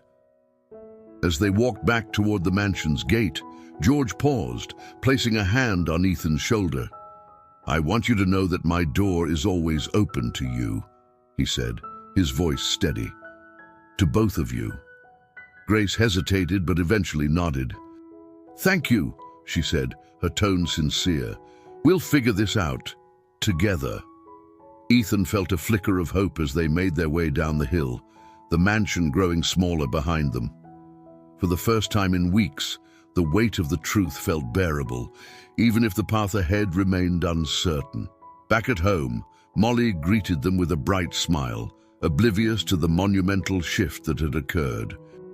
As Grace prepared dinner, Ethan sat with his sister, watching as she carefully arranged her doll's clothes. "Hey, Molly," he said softly, his heart aching with a mix of love and protectiveness. "What would you think if things got a little different around here?" Molly looked up, her brow furrowing in confusion. "Different how?" "Just new people, maybe," Ethan said, fumbling for the right words. "New places to go." Molly shrugged, her smile returning. "As long as we're all together, I don't care," she said simply. Ethan ruffled her hair, her innocent words grounding him in the moment. Whatever the future held, they would face it together. For the first time, Ethan felt a fragile sense of peace, knowing that the truth, no matter how painful, had brought them closer to a new beginning. The morning after their visit to George Wellington's mansion, the Miller household was unusually quiet. Grace sat at the kitchen table, her hands wrapped around a steaming mug of tea.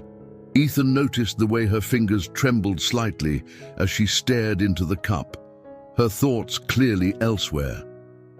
Molly was still asleep, her soft snores drifting from the little bedroom she shared with Ethan. Ethan poured himself a cup of water and sat across from his mother. The silence between them stretched, but it wasn't the strained kind they'd shared in recent weeks. It was more reflective, as though each was waiting for the other to speak first. "I think we should go back," Ethan said finally, breaking the stillness. Grace looked up sharply, her eyes narrowing slightly. "Back where?" "To see George," Ethan clarified. "There's still a lot we need to figure out, a lot he wants to say, and maybe a lot you need to say too." Grace sighed, her shoulders sagging as she set her mug down. "Ethan, this isn't as simple as just going back and talking," she said. "There are years of choices and mistakes between us. Unpacking all of that won't happen in a single conversation." "I know," Ethan said, his voice steady. "But we've already started, and if we don't keep going, everything we've talked about will just hang there, unfinished." Grace studied him for a long moment, her expression softening. "You're growing up faster than I'd like," she murmured. "And you're right. We can't leave this unfinished." Later that morning, Grace and Ethan walked up the hill to the mansion together. The air was cool and crisp, carrying the faint scent of autumn. Molly stayed behind with Mrs. Doris, who had agreed, albeit reluctantly, to keep an eye on her for the day. When they arrived, Daniel was waiting at the gate again, his ever-present smirk softening when he saw Grace beside Ethan. "This is becoming a habit," he said, unlocking the gate and swinging it open. "Wellington's in the library. He's been expecting you." The walk through the garden was familiar now, but the mansion's towering presence still left Ethan in awe. They were led into the grand library, where George was seated in a high-backed leather chair, flipping through a thick ledger. He looked up as they entered, his face lighting up in a way that surprised Ethan. "Grace," George said, rising to his feet. "Ethan, I wasn't sure if you'd come back so soon." "We couldn't leave things as they were," Grace said, her tone measured but sincere. "There's still a lot we need to figure out." George nodded, gesturing for them to sit. "I agree," he said, closing the ledger and setting it aside. "I've been thinking a lot about what happens next. About how I can be a part of your lives if you'll let me." Grace glanced at Ethan, then back at George. "What exactly are you offering?" she asked cautiously. George hesitated, his gaze moving between them. "I don't want to overstep," he said finally, "but I want to help. Financially, of course, but also emotionally. I know I can't undo the past, but I want to make the future better, for all of us."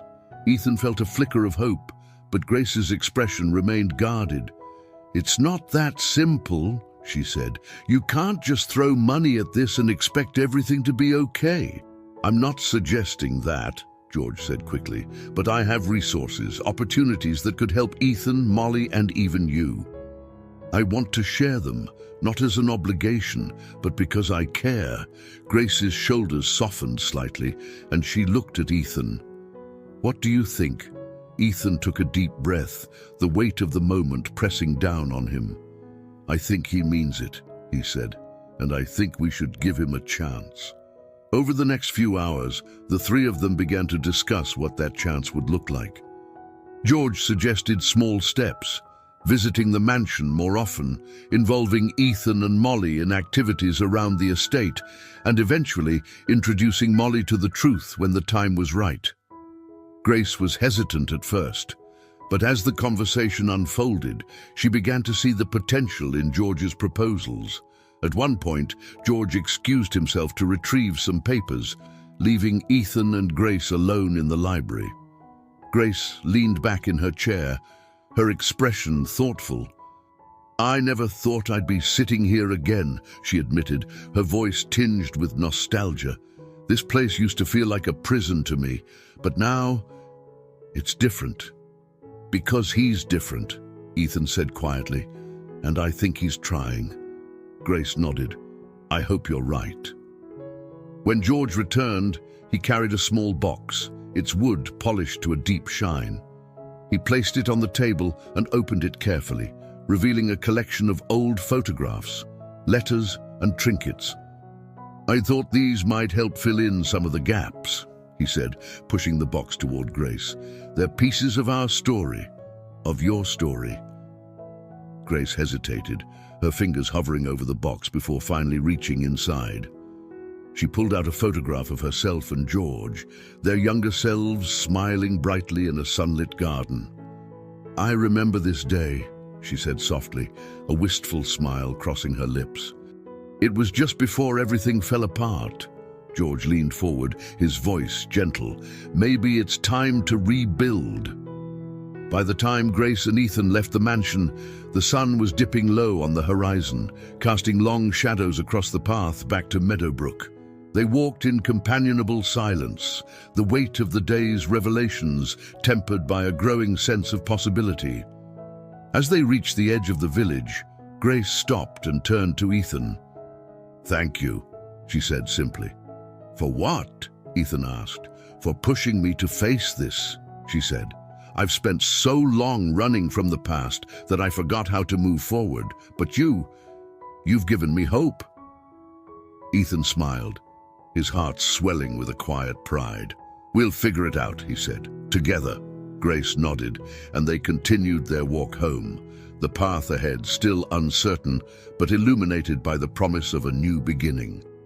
The next morning, Ethan woke to the sound of Molly's laughter drifting through the small house.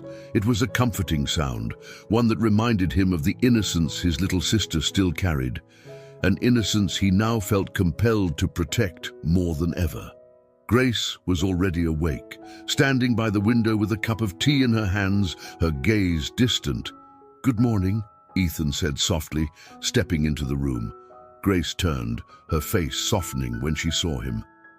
"Morning," she replied. "Did you sleep well?" Ethan shrugged. "As well as I could, I guess. A lot to think about." Grace nodded, her eyes briefly flitting back to the window. "Me too," she admitted. Before Ethan could respond, there was a knock at the door. The sound startled them both. Visitors were rare, especially early in the morning. Grace exchanged a wary glance with Ethan before setting her cup down and moving to answer the door.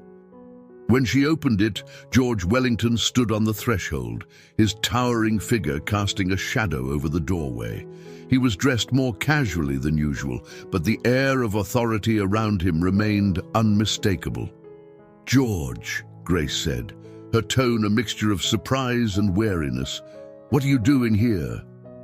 "I hope I'm not intruding," George said, his voice calm but earnest. I felt like we left things unfinished yesterday." Ethan stepped forward, curiosity sparking in his chest. "Come in," he said, motioning for George to enter.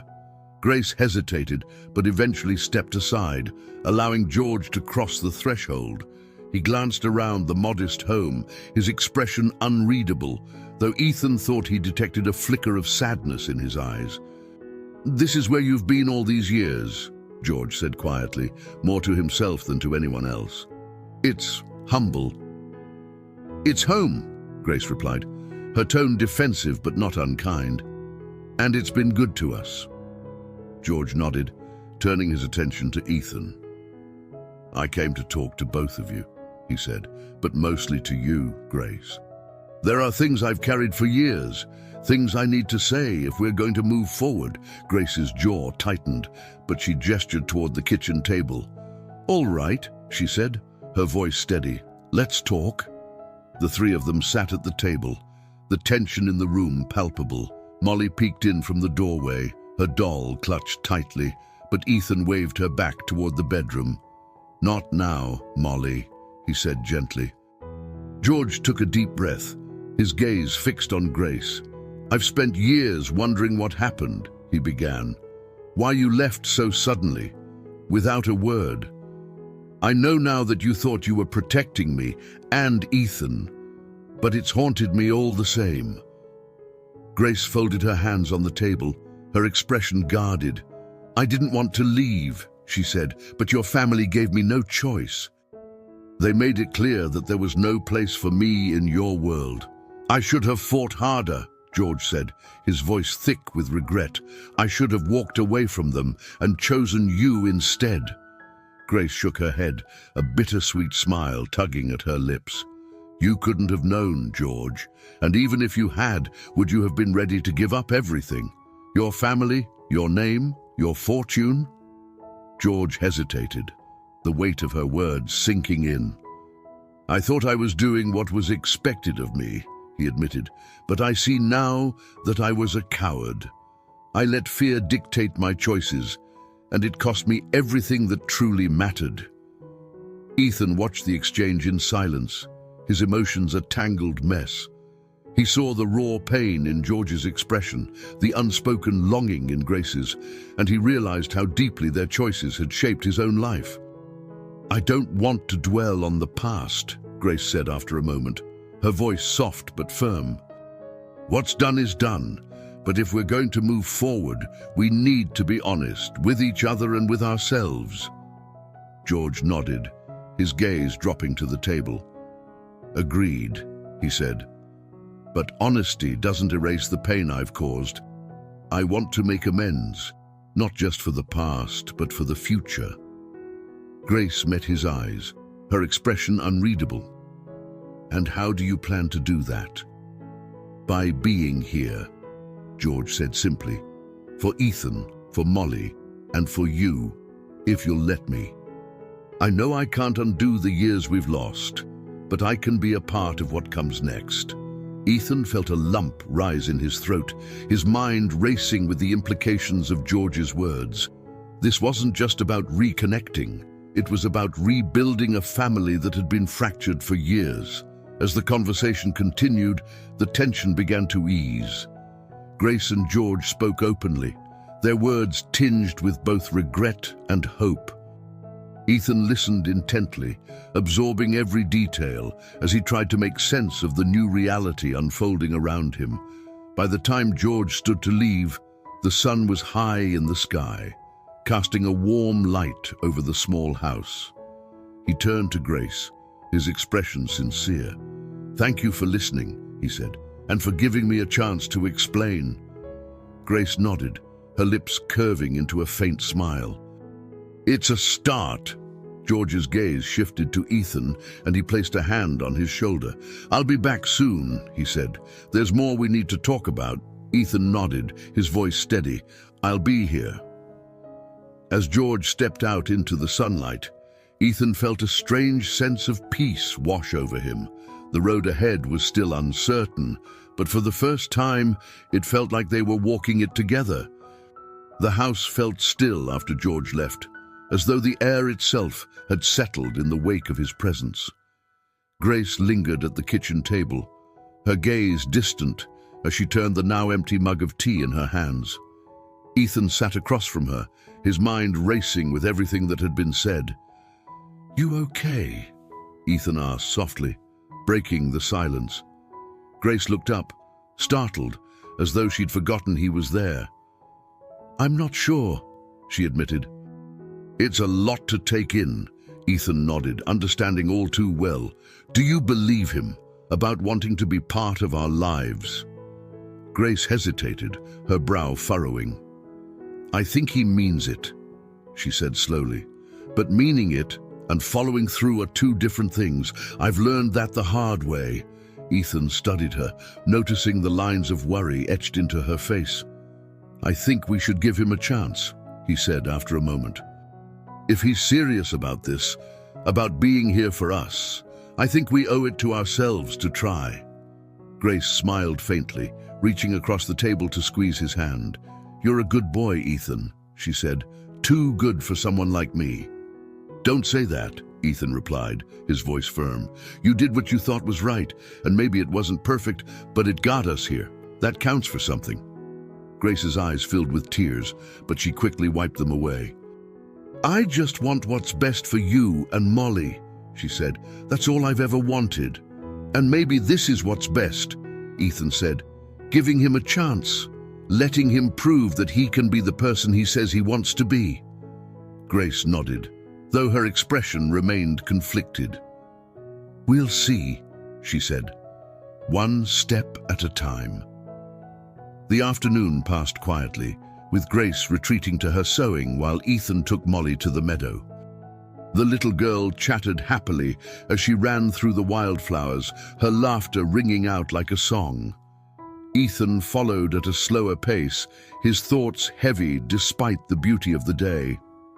"Ethan, look!" Molly called, holding up a crown of daisies she'd woven together. She ran to him, placing it on his head with a giggle. "You're the king of the meadow now." Ethan smiled, crouching to her level. "And you're my princess," he said, placing a smaller crown on her head. "The best princess there ever was." Molly beamed, her eyes shining with joy. "Do you think we'll ever get to see the big house again?" she asked suddenly, her tone casual but curious. Ethan hesitated, caught off guard by the question. "Why do you ask?" "Because it was so pretty," Molly said, twirling in the sunlight. "And the man there was nice. I liked him." Ethan felt a pang in his chest, his sister's innocent words striking deeper than she could have known. "Maybe we will," he said, keeping his voice light. "But only if Mum says it's okay." Molly nodded, satisfied with his answer, and ran off to chase a butterfly. Ethan watched her, the weight of the truth he now carried settling over him like a heavy cloak. Molly didn't know who George really was, or what he could mean for their family, and Ethan wasn't sure how or when she should find out. That evening, as the sun dipped below the horizon and the sky turned shades of orange and pink, Grace called Ethan into the kitchen. She was holding the small box George had left with them the day before, her expression thoughtful. "I've been looking through these," she said, gesturing to the photographs and letters inside. "It's strange, seeing these pieces of my past after so many years. It feels like looking at someone else's life." Ethan stepped closer, peering into the box. A faded photograph of Grace and George caught his eye, their younger selves smiling brightly at the camera. "You look happy," he said. "We were," Grace admitted, "for a while." She pulled out a letter, the paper yellowed with age. "This one's from George," she said. "He wrote it after I left, but I never opened it. I couldn't. It felt too painful, like admitting I'd made the wrong choice." Ethan frowned. "Are you going to read it now?" Grace hesitated, then nodded. "I think I have to." She unfolded the letter carefully, her hands trembling slightly. As her eyes scanned the words, her expression shifted from guarded to something softer, more vulnerable. When she finished, she set the letter down, her gaze distant. "What did it say?" Ethan asked gently. Grace looked at him, a faint smile playing at her lips. "It said he loved me," she said, "that he always would, and that he hoped one day we'd find our way back to each other." Ethan felt a lump rise in his throat. "Do you think that's still true?" Grace shook her head, her smile turning wistful. "I don't know," she said, "but I think he meant it when he wrote it, and maybe that's enough for now." Ethan nodded, feeling a flicker of hope. For the first time, it felt like the pieces of their fractured family might finally be coming together. It wouldn't be easy, and it wouldn't happen overnight, but it was a start. As Grace returned the letter to the box, she looked at Ethan, her eyes filled with determination. "Whatever happens next," she said, "we'll face it together." Ethan smiled, his heart swelling with a quiet resolve. "Yeah," he said, "together." The following days passed in a curious mix of normalcy and quiet anticipation. Ethan returned to his daily routines, helping Mr. Henry at the bakery, taking Molly to the meadow, and tending to small chores around the house. But beneath the surface of these familiar rhythms, there was a tension, an unspoken awareness that their lives were on the cusp of significant change. Grace, too, seemed different. Though she still busied herself with sewing and keeping the house in order, Ethan noticed a new lightness in her movements. It was as if, by sharing her past, she had lifted a weight she had carried for years. One afternoon, Ethan decided to visit the mansion again, this time alone. He felt a pull toward George, not just as a man seeking to reconcile his past, but as someone who might help Ethan understand what the future could hold. Grace gave her reluctant blessing, her expression softening as Ethan reassured her he would return before dark. When Ethan arrived at the mansion, Daniel greeted him at the gate with his usual smirk. "You're becoming a regular," he said, swinging the gate open. "What's the occasion this time?" "I just want to talk," Ethan replied simply. Daniel nodded, his smirk fading into something more thoughtful. "He's in the library." "You know the way?" Ethan made his way through the familiar halls, his footsteps echoing softly on the polished floors. When he reached the library, he found George seated at the large desk, poring over a stack of papers. He looked up as Ethan entered, a smile breaking across his face. "Ethan," George said warmly, setting the papers aside. "This is a pleasant surprise." "I wanted to talk," Ethan said, stepping into the room. "About everything." George gestured for him to sit. "Of course," he said, Where should we start? Ethan hesitated, gathering his thoughts. I've been thinking a lot about what you said, about wanting to be part of our lives, he began. And I believe you. But I also need to understand who you are, not just as part of my family, but as a person. George leaned back in his chair, his expression thoughtful. That's fair, he said. What do you want to know? Everything, Ethan said honestly. What your life has been like, what made you who you are. George smiled faintly. That's a long story, he said, but I suppose we have time. Over the next hour, George shared his story. He spoke of his privileged upbringing, the expectations placed on him from a young age, and the constant pressure to live up to the Wellington name. He described his early years in the business world, the successes and failures that had shaped him, and the regrets that still lingered. It's strange, George admitted, his voice quiet. For so long, I thought I was doing the right thing, building a legacy, preserving the family name, but I see now that I was chasing the wrong things, the things that really matter. I let them slip away. Ethan listened intently, absorbing every word. Do you regret it? He asked. The choices you made, every day, George said without hesitation. But regret doesn't change the past. It only teaches us how to be better in the future. Ethan nodded, the words resonating deeply. I think that's what my mom's been trying to do too, he said. She made mistakes, but she's trying to fix them, and I think she wants to give you a chance. George's expression softened. That means more to me than you know, he said. And I'll do everything I can to earn that chance. As the conversation shifted, George began asking Ethan about his own life, his dreams, his interests, and what he wanted for his future. At first, Ethan hesitated, unsure of how to articulate his thoughts, but as George listened with genuine interest, the words came more easily. I want something more than what we have now, Ethan admitted. Not just for me, but for Molly and my mom too. I want us to have opportunities, to see more of the world. George nodded, his eyes glinting with approval. You have a good head on your shoulders, he said, and a strong heart.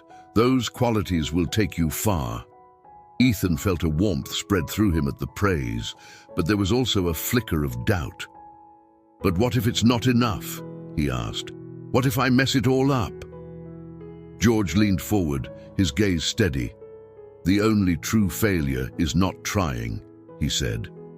Life will throw challenges at you, but it's how you face them that defines you. And you, Ethan, you've already shown more courage than most people twice your age. Ethan swallowed the lump in his throat, the weight of George's words settling over him. For the first time, he began to see himself not just as a boy from a small village, but as someone capable of shaping his own future. As the sun dipped lower in the sky, Ethan stood to leave, his heart lighter than when he had arrived. George walked him to the gate, their conversation trailing into the quiet evening air. Thank you, Ethan said as they reached the gate. For being honest with me, it means a lot. George placed a hand on his shoulder, his expression earnest. Thank you, Ethan, for giving me a chance. Ethan nodded, a small smile tugging at his lips. As he made his way back down the hill, he felt a newfound sense of clarity. The journey ahead would not be easy, but for the first time, he felt truly ready to face it. Ethan's steps felt lighter as he made his way back to the village, the conversations with George replaying in his mind. The doubts and frustrations that had weighed him down for weeks were beginning to lift, replaced by a cautious optimism. For the first time, the fractured pieces of his family's story seemed to be falling into place. When he reached the small house, the scent of Grace's cooking greeted him at the door. Molly sat at the table, her hands sticky with jam as she spread it over a piece of bread. She looked up with a bright smile as Ethan entered. "You're back," she said cheerfully, holding up her bread. "Want some?" Ethan chuckled, ruffling her hair. "Not right now, squirt," he said. "But thanks." Grace appeared from the kitchen, wiping her hands on a dish towel.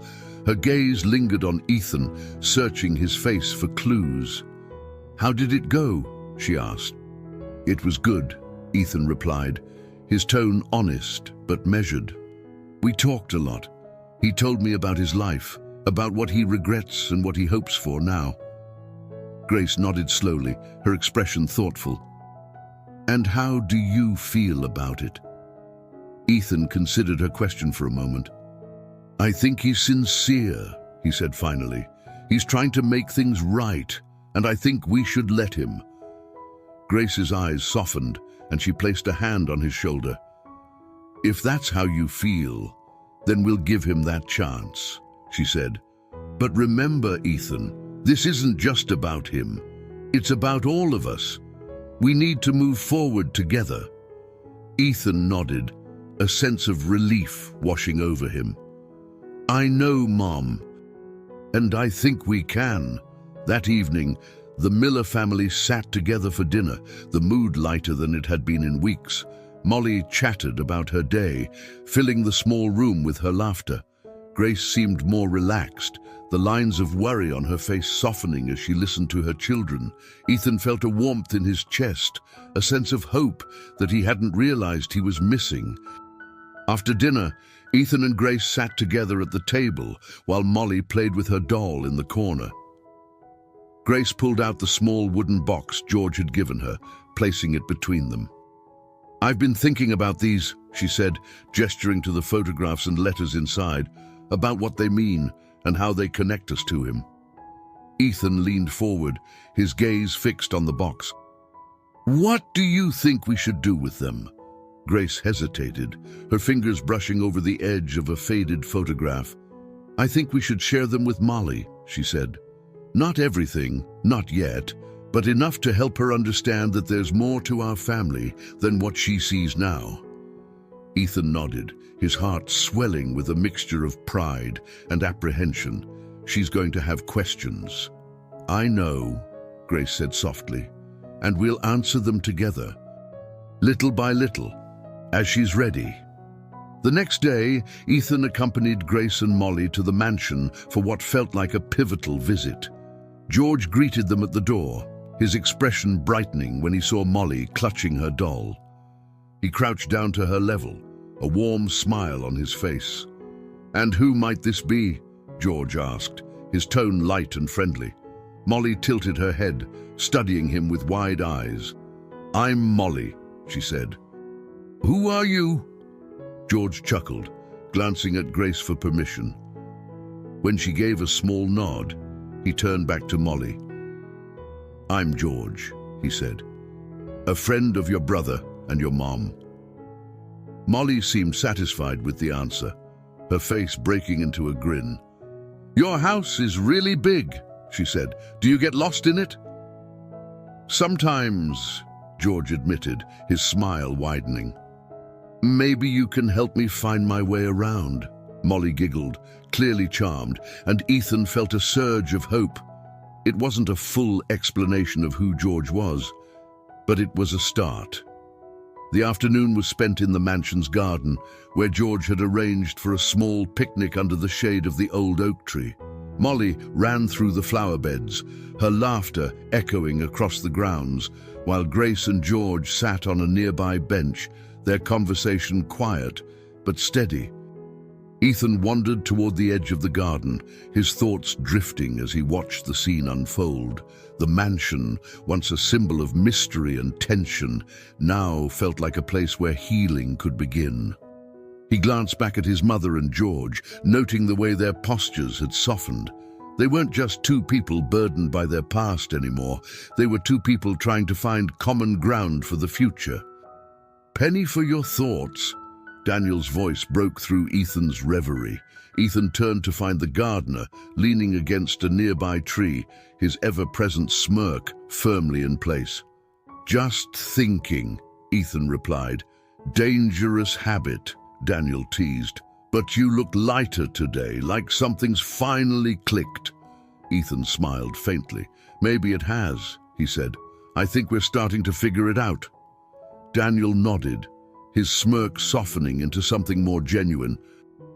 Good for you, kid, he said. It's about time this place saw something other than old ghosts. As the sun dipped low on the horizon, casting the garden in hues of gold and pink, the Miller family prepared to leave. Molly hugged George tightly, her newfound affection for him clear, while Grace offered a small but genuine smile. "Thank you," she said softly, "for everything today." George nodded, his gaze steady. "This is just the beginning," he said. "There's still a lot to work through, but we'll get there, together." As they walked back down the hill, Ethan felt a sense of peace he hadn't known in months. The road ahead was still uncertain, but the path felt clearer now. They were no longer defined by the secrets of the past.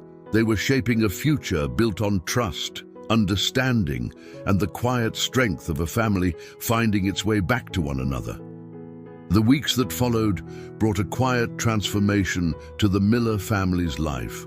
The visits to George's mansion became a regular occurrence, each one chipping away at the barriers that had once separated them. Grace and George's conversations grew deeper, moving beyond the pain of their past toward the hope of building something meaningful in the present. For Ethan, the change was even more profound. George had taken a particular interest in his education, offering to fund his studies and introducing him to books and ideas Ethan had never encountered before. At first, Ethan had been hesitant to accept such generosity, but George's approach was thoughtful and unassuming. "You've got potential, Ethan," George had said one afternoon in the library. "I want to help you realize it, not because I owe you, but because I believe in you." The words stayed with Ethan, spurring him to push himself further. He began spending evenings studying, poring over books George had lent him. Grace noticed the shift, her pride evident in the way she watched him work. "You're going to do great things," she said one night, her voice filled with quiet confidence. "And so are you," Ethan replied, surprising her. "You've done so much for us, Mom. It's time you let yourself dream a little too." Grace smiled, her eyes glistening. "Maybe," she said softly, "maybe it's time." Molly, too, thrived in the new dynamic, though she still didn't know the full truth about George. Her bond with him grew naturally. He became a source of gentle guidance in her life, teaching her about the flowers in the garden and telling her stories of his travels. Her laughter filled the mansion on their visits, a sound that seemed to breathe new life into the old walls. One crisp autumn afternoon, George invited the Millers to a small gathering at the mansion. It was a modest event, just a few trusted staff and close acquaintances, but it marked a significant step in George's efforts to include Grace and the children in his world. Grace had been hesitant at first, but Ethan had convinced her it was an opportunity to move forward. The gathering was held in the mansion's grand hall, its high ceilings and ornate chandeliers lending an air of elegance. Ethan noticed how George stayed close to Grace throughout the evening, introducing her to guests with quiet pride. For her part, Grace carried herself with grace and poise, though Ethan could see the nervousness in her eyes. Molly, meanwhile, charmed everyone she met, her natural curiosity and joy drawing smiles from even the sternest faces. Ethan couldn't help but feel a swell of pride watching his family find their place in this unfamiliar but welcoming space. Toward the end of the evening, George pulled Ethan aside, leading him to a quiet corner of the hall. "I wanted to show you something," he said, his tone serious but kind. Ethan followed him to a small alcove where a framed photograph hung on the wall. It was the same photo Ethan had seen in the book weeks ago, George and Grace in their younger days, standing side by side in the mansion's garden. "This was taken not long before everything fell apart," George said, his voice tinged with nostalgia. "It's a reminder of what I lost and what I've been given a chance to regain." Ethan studied the photo, his emotions swirling. "Do you think we can really make it work?" he asked. "After everything," George placed a hand on Ethan's shoulder, his gaze steady. "It won't be easy," he admitted, "but I believe we can. We've already come this far, and with time, I think we can build something strong, something lasting." Ethan nodded, the weight of George's words settling over him. "I want that too," he said quietly. "For all of us." As the Millers walked home that night, the crisp air filled with the scent of fallen leaves, Ethan felt a sense of contentment he hadn't known in months. The road ahead was still uncertain, but they were no longer walking it alone. Grace walked beside him, her arm linked with his, while Molly skipped ahead, her laughter ringing out in the quiet night. For the first time, Ethan truly believed they were on the path to something better, a future built not on secrets or regret, but on hope, honesty, and the enduring strength of family. The leaves in Meadowbrook had turned brilliant shades of orange and gold, painting the village with the vibrant hues of autumn. The crisp air carried a sense of renewal, mirroring the transformation happening within the Miller family.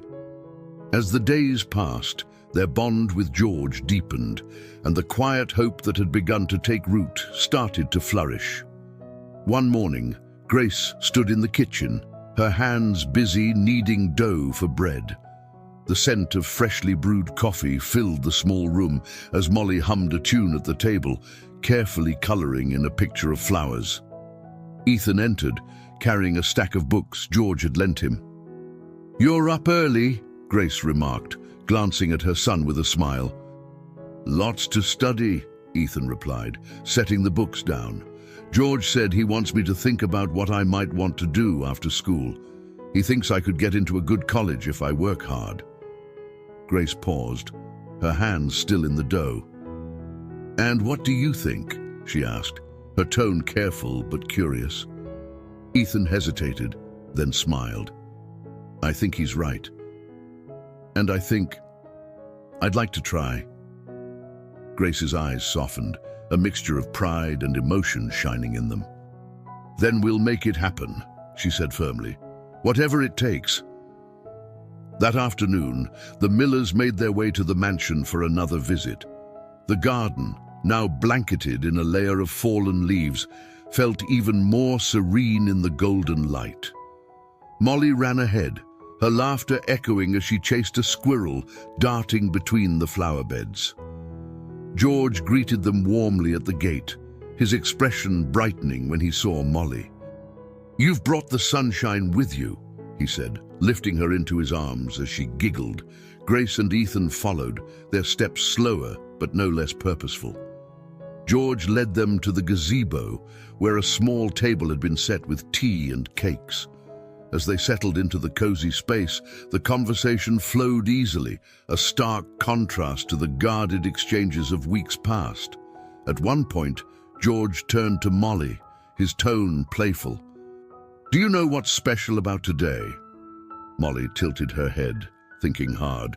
"Is it someone's birthday?" she guessed. George chuckled. "Not quite, but it is a celebration of sorts. Today marks the beginning of something new for all of us, a fresh start." Molly clapped her hands, delighted by the idea. Grace smiled, though her expression held a trace of reflection. "A fresh start," she repeated softly, as if savoring the words. Ethan looked around the table, feeling a warmth that was deeper than the autumn sun. For the first time, it felt like they truly belonged, not just as visitors to George's world, but as part of it. Later, as the family prepared to leave, George pulled Ethan aside. "There's something I want to show you," he said, leading him into the mansion. They walked through the familiar halls until they reached a room Ethan hadn't seen before. Inside, the walls were lined with photographs and paintings, each one a snapshot of the Wellington family's history. In the center of the room stood a large wooden easel holding a blank canvas. "This," George said, gesturing to the canvas, "is for us, for our family. I want us to create something together, something that tells our story, not just mine." Ethan stared at the canvas, his mind racing with possibilities. "What should we put on it?" he asked. "Anything we want," George said with a smile. "Memories, hopes, dreams. It's a way to remind ourselves of where we've been and where we're going." Ethan felt a lump rise in his throat but swallowed it down, nodding. "I'd like that," he said. As they walked home that evening, Ethan shared the idea of the canvas with Grace and Molly. Molly was immediately excited, chattering about all the things she wanted to paint: flowers, stars, and maybe even their little house. Grace listened quietly, a small smile playing at her lips. "It's a beautiful idea," she said, "a way to remind us of how far we've come." Ethan glanced at her, noting the peace in her expression. "It's not just George's story anymore," he said. "It's ours." Grace nodded, her voice steady. "And it's just beginning." As the house came into view, its warm lights glowing against the darkening sky, Ethan felt a sense of completeness he hadn't thought possible. They were a family, a complicated, imperfect family, but a family nonetheless. And together, they were creating something new, something beautiful. The road ahead was still unwritten, but Ethan knew they would face it together, one step at a time. The first chill of winter began to creep into the air, but the warmth inside the Miller household seemed to grow with each passing day. Their visits to George's mansion became a part of their routine, blending the simplicity of their village life with the opportunities George offered. For Ethan, these visits felt like stepping into a new world, one that held the promise of a future he had never dared to imagine. One evening, as the family sat around the small kitchen table, Grace pulled out the wooden box George had given her. Molly looked up from her drawing, her eyes bright with curiosity. "Are those the pictures from the big house?" she asked, tilting her head. Grace nodded, her fingers brushing over the box's lid. "Yes," she said softly, "these are pieces of our family's story." Ethan and Molly leaned in as Grace opened the box, revealing the photographs, letters, and trinkets inside. Molly picked up a small brooch, its delicate design catching the light. "It's so pretty," she said, holding it up. "Who did it belong to?" "It was mine," Grace said, a smile tugging at her lips. "A gift from George a long time ago." Molly's brow furrowed as she studied the brooch. "Why did he give it to you?" Grace hesitated, glancing at Ethan for support. He nodded subtly, encouraging her to continue. "Because we were close," Grace said carefully. "A long time ago, before you and Ethan were born." Molly's eyes widened. "You mean, like friends?" Grace smiled faintly. "Something like that," she said, "but it's a little more complicated." Molly seemed satisfied with the answer for now, turning her attention back to her drawing. Ethan caught Grace's eye and gave her a reassuring smile. It wasn't the full truth, but it was a step toward helping Molly understand their family's evolving story. The next day, George invited the Millers to the mansion for an important discussion. When they arrived, they found him in the library, a large map of Meadowbrook spread across the desk. "What's all this?" Grace asked, her brow furrowing as she took a seat. George gestured to the map, his expression thoughtful. "I've been thinking about the future," he said, "not just for us, but for the village. There's so much potential here, so much we can do to make Meadowbrook a better place." Grace studied the map, her skepticism softening as George explained his ideas. He spoke of revitalizing the local school, creating new opportunities for young people, and supporting small businesses like the bakery where Ethan worked. "And I want all of you to be a part of it," George said, his gaze steady. "This isn't just about my legacy anymore, it's about ours."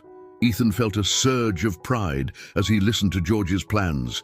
It wasn't just words, it was a vision for something greater, something that could benefit everyone in the village. Grace nodded slowly, her expression thoughtful. "It's ambitious," she said, "but I think it's worth trying." George smiled, a genuine warmth in his eyes. That's all I needed to hear. Later that afternoon, Ethan found himself in the garden with Daniel, helping to rake the last of the fallen leaves. The gardener watched him with a curious expression, leaning on his rake as Ethan worked. "You've changed, kid," Daniel said finally. "You're not the same boy who showed up here with that wallet." Ethan paused, leaning on his rake. "Maybe," he said, "but I think that's a good thing." Daniel grinned. "It is. You've grown into someone who knows what he wants and isn't afraid to go after it." Ethan smiled, the compliment settling over him like a warm blanket. "Thanks, Daniel." The two worked in companionable silence for a while, the crisp air filled with the sound of rustling leaves. For Ethan, the simple act of working in the garden felt like a reminder of how far he had come and how much further he could go. That evening, as the Millers walked home from the mansion, Ethan felt a sense of purpose he hadn't known before. The future still held uncertainties, but for the first time, it felt like they were building something together. A legacy rooted in love, resilience, and hope. As the house came into view, its warm lights glowing against the darkening sky, Ethan glanced at Grace and Molly. They were his anchor, his reason for striving towards something better. And with George now a part of their lives, the possibilities seemed endless. "We're going to be okay," Grace said softly, her voice steady. "All of us." Ethan nodded, his heart swelling with gratitude. "Yeah," he said, "we are." The days grew shorter as winter approached, but within the Miller family, a sense of warmth and renewal blossomed. Their visits to George's mansion became more than routine. They became a foundation for something new and enduring. For the first time in years, Grace allowed herself to hope, not just for her children, but for herself. One crisp morning, George invited them to the mansion's drawing room. The fire crackled in the hearth, casting a cozy glow over the space. Molly was already seated on a cushioned chair, eagerly paging through a picture book George had set aside for her. Ethan and Grace sat across from George, the air between them filled with quiet anticipation. "I've been thinking about how to make our connection more tangible," George began, his voice steady but laced with emotion. "It's not enough to simply mend the past. We need to create something lasting for the future."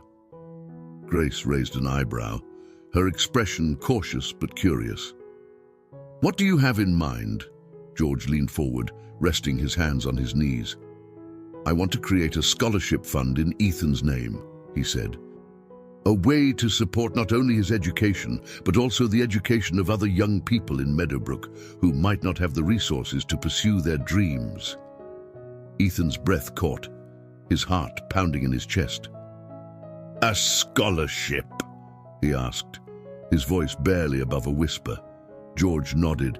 "You've shown me what it means to have integrity, resilience, and hope. I want to honor that and to help others find those qualities in themselves." Grace's eyes softened, and she placed a hand over Ethan's. "That's a generous offer," she said, "but are you sure it's something you want to do?" "It's not just something I want to do," George replied, his voice firm. "It's something I need to do, for you, for Ethan and Molly, and for this village." Ethan felt a lump rise in his throat. He had never imagined his actions, returning that wallet on an ordinary day, would lead to this. "Thank you," he said, his voice trembling. "I don't know what to say." "You don't need to say anything," George said with a smile. "Just keep being who you are." As they left the mansion that afternoon, Ethan and Grace walked side by side, the weight of George's offer settling over them. Molly skipped ahead, her laughter echoing through the crisp air as she chased a flurry of leaves.